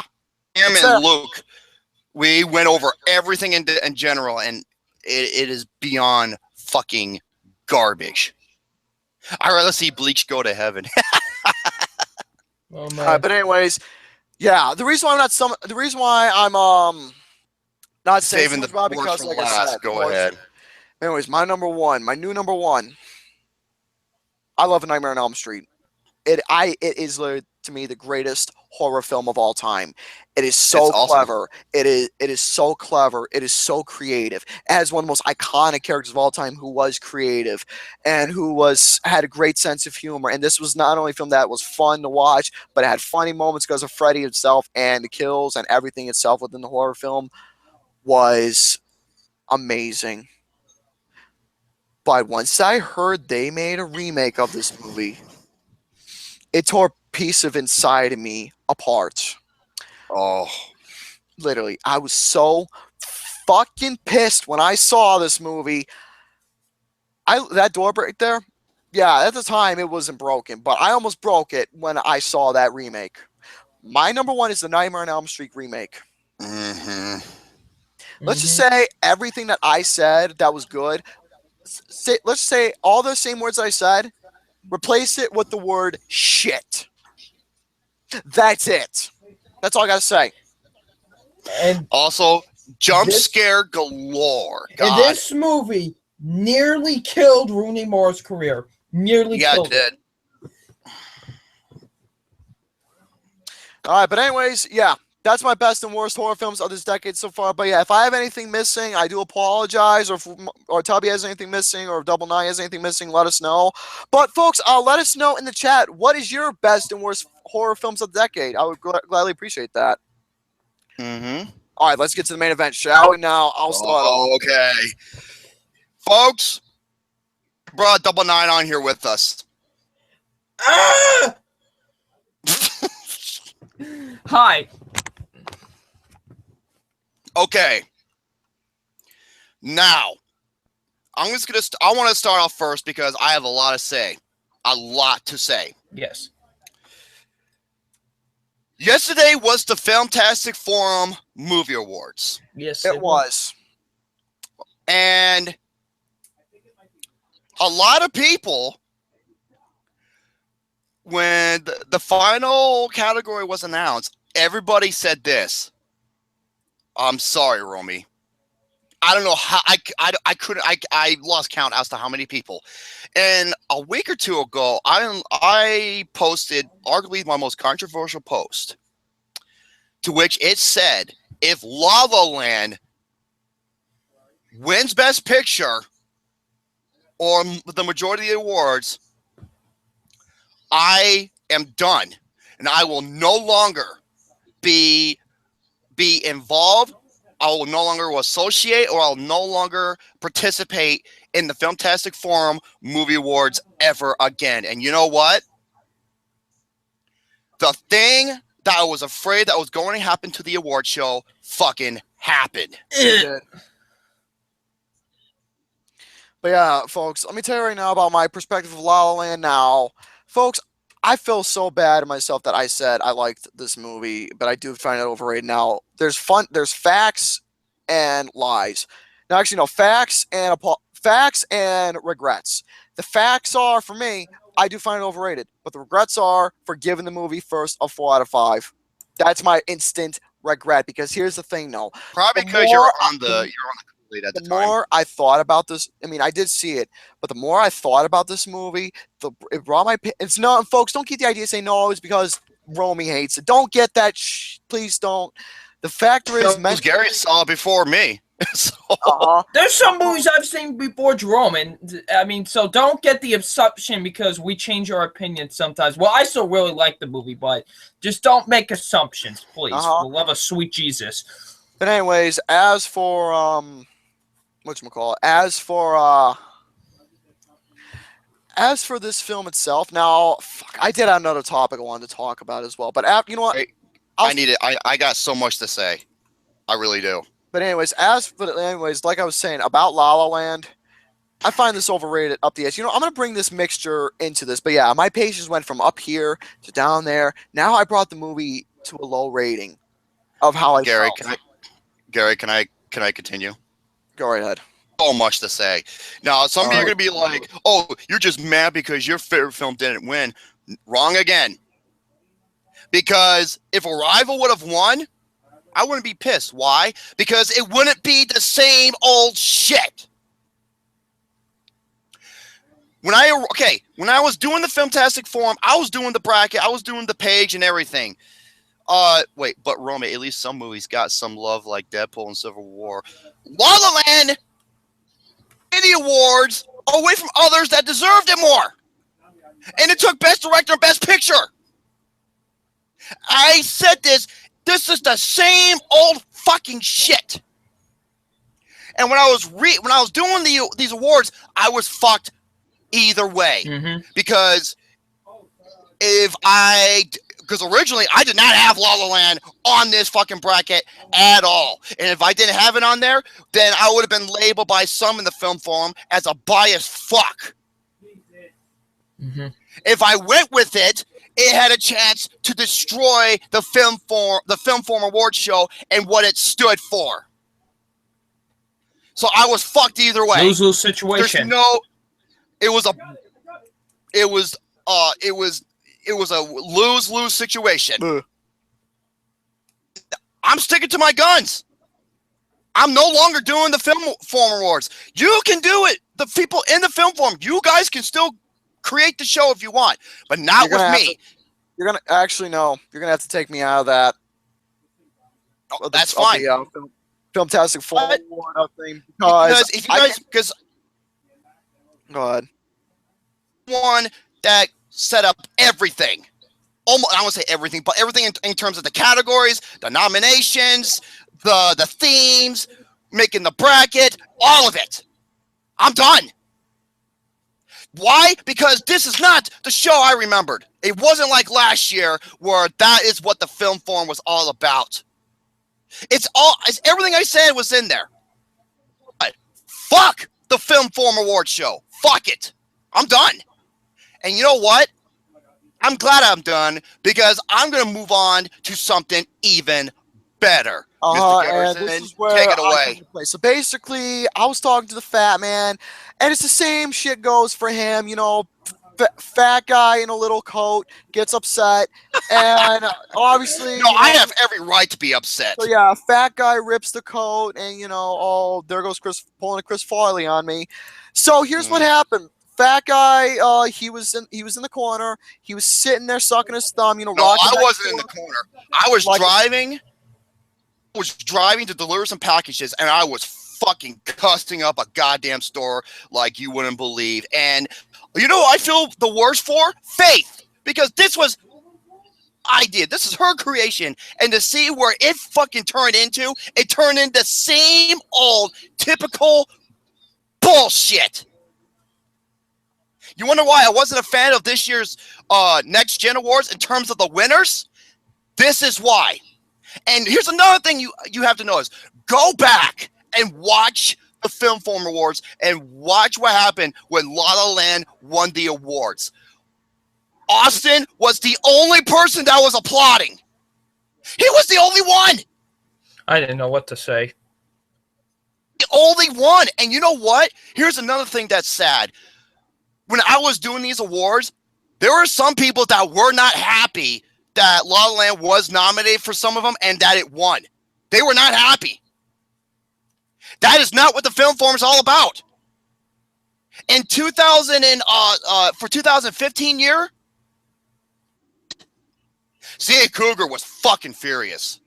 He lost this. A couple other people I knew were not happy either. So you know what? That is not the show I wanted it to bring to life. Mm-hmm.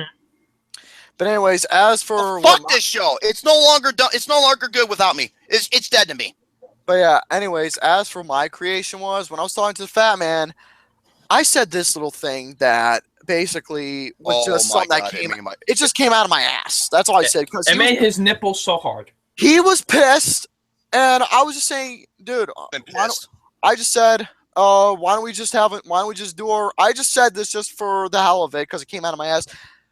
Why don't we just do our own show that's just like the Network Awards, but we do it with film instead? I just said the Network Awards. I don't know, and he stopped me there. The Network Film Awards.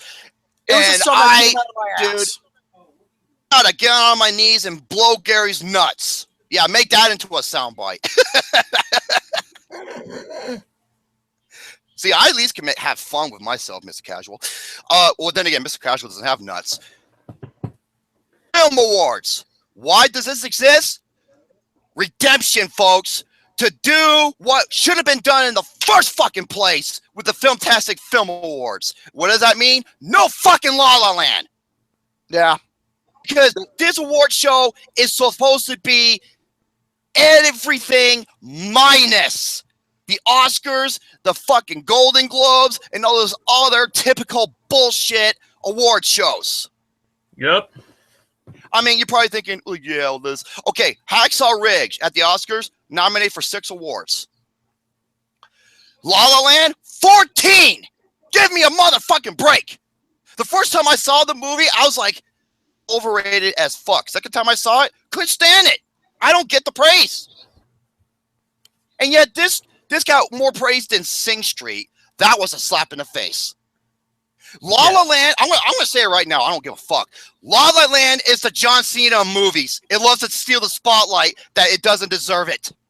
He is going there, folks. But yeah, folks, as for the Network Awards itself, when that's going to happen, the Network Film Awards and the Network Awards, the Network Film Awards is all ready. We're fucking going ECW on this. We're going to we got the awards done in one day. I was, folks. And we're going to be doing the show not too long from now. Nope. Basically, I'm going to say this right now. Whenever the network awards are ready, the film awards will be ready too. And as for the dates, I can't tell you yet. The network film awards will be on this channel. The network awards, obviously, the main channel itself. But yeah, that's all I got to say. Also, you're probably thinking, wow, some of these awards sound very similar. You know what's funny? It's because the ones that did not have La La Land in, those are the ones I had full control. You're probably thinking, well, Desmond D. Toss did not win for Best Hero, but still, it still went to Deadpool. Therefore, it doesn't matter who wins because everyone is a fucking winner. That is what the Film Forum Award Show stands for. It wasn't that for this year. No. Nope. No, it wasn't. The thing that makes me curious is, okay, Captain America Civil War was the #1 ranked movie. Okay? And there was 2 films that got the most, first places from a lot of the people. Captain America was #1, La La Land was #2. But here's the thing. Captain America was placed in first place. La La Land was in 4th place. Yeah, that's the thing, though. It was in 4th place. It was in 4th place, and it still won. Yet, I remember last year, Star Wars The Force Awakens was in 1st place, and it won. Yes. Also, the year... Oh, yeah. And when... what's his name from The Revenant won Best Director, which was bullshit. Guess who won Best Director for our show? George motherfucking Miller! The rightful winner. And the rightful goddamn winner, a 70-year-old man who made one of the best action movies of many years. La La Land won. It was the same old shit. Dude, the Filmtastic Forum Award Show turned into WWE, and the Network Film Awards is the ECW. I'm fucking going there. I really am.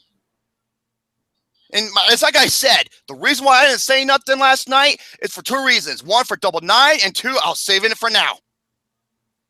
Mm-hmm. And like I said, go back and watch when La La Land won Best Director and Best Picture. Austin was the only person that was applauding it. Mm-hmm. Everyone else was saying this movie should have won instead. Personally, I was the guy who was the one who wanted Sing Street to win it. It's like I said, and unlike the film award show, this year, it doesn't matter who wins Best Picture because every one of those picks is a fucking winner. Just like in every award, every nomination that we have, which was what the fucking show should have been in the first place. But no, if I did that originally, I would have been labeled a biased fuck in the film form. So I was fucked either way. Yeah. Mm-hmm. This time, me and Gary went over the list, and we changed a lot of shit, but for the right reasons. And you're gonna love this list. I fucking guarantee it. No pretentious Oscar bait bullshit. I was helping a lot with this as well. Yes, he was. And you're gonna see a lot more Sing Street on there. Yes, and you know who decided? Guess who's the asshole decided that? Yeah, that asshole was me. I was the one who was decided to do that. Why? Because Sing Street is so fucking unappreciated. That's not. Oh, it's so underappreciated. So great. It makes La La Land look like fucking Cars 2. Give me a break.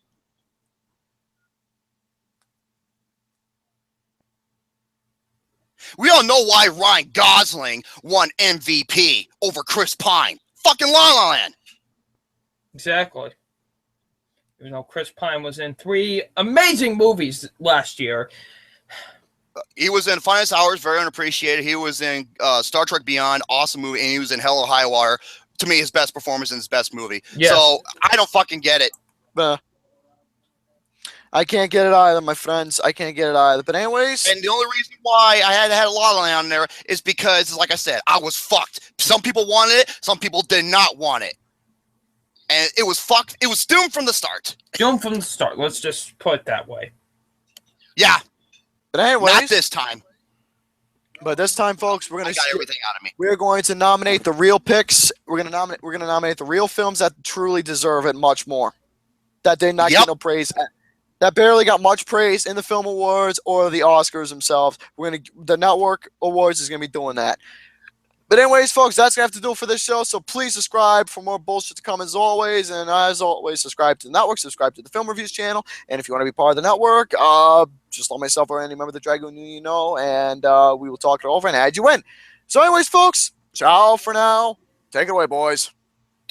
Thank you all for having me here. I very much appreciate it. And yeah, thanks for letting me on here, Gary. Very much appreciate it. And you were not welcome. But what? What? I said you're welcome. You motherfucker, Gary. And Yes. I will just say this right now. I know last night I tried my best with what I had. I tried. You did a good job hosting. No, okay, Double Nine. It's like I said before. The show from an entertainment perspective, other than the intro, which I didn't know what the fuck you were doing. Okay, listen, that's the point. That was the point of that intro. I feel like people are missing the point. That was the point of the intro. It was supposed to be a bizarre intro that made people. So we were missing the point, and that was the point. I got it. You made a good point. Yes, that was the point. It was supposed to be a bizarre intro that made you go, "What the hell?" And that was.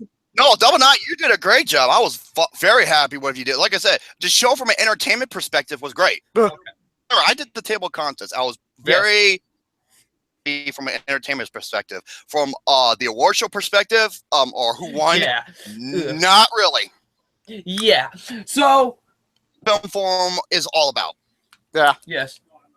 Well, thank you all for watching. I very much appreciate it. And yeah. I'm Film Fan 0599. You can allow me to self-promote, but you can check out my own channel. And I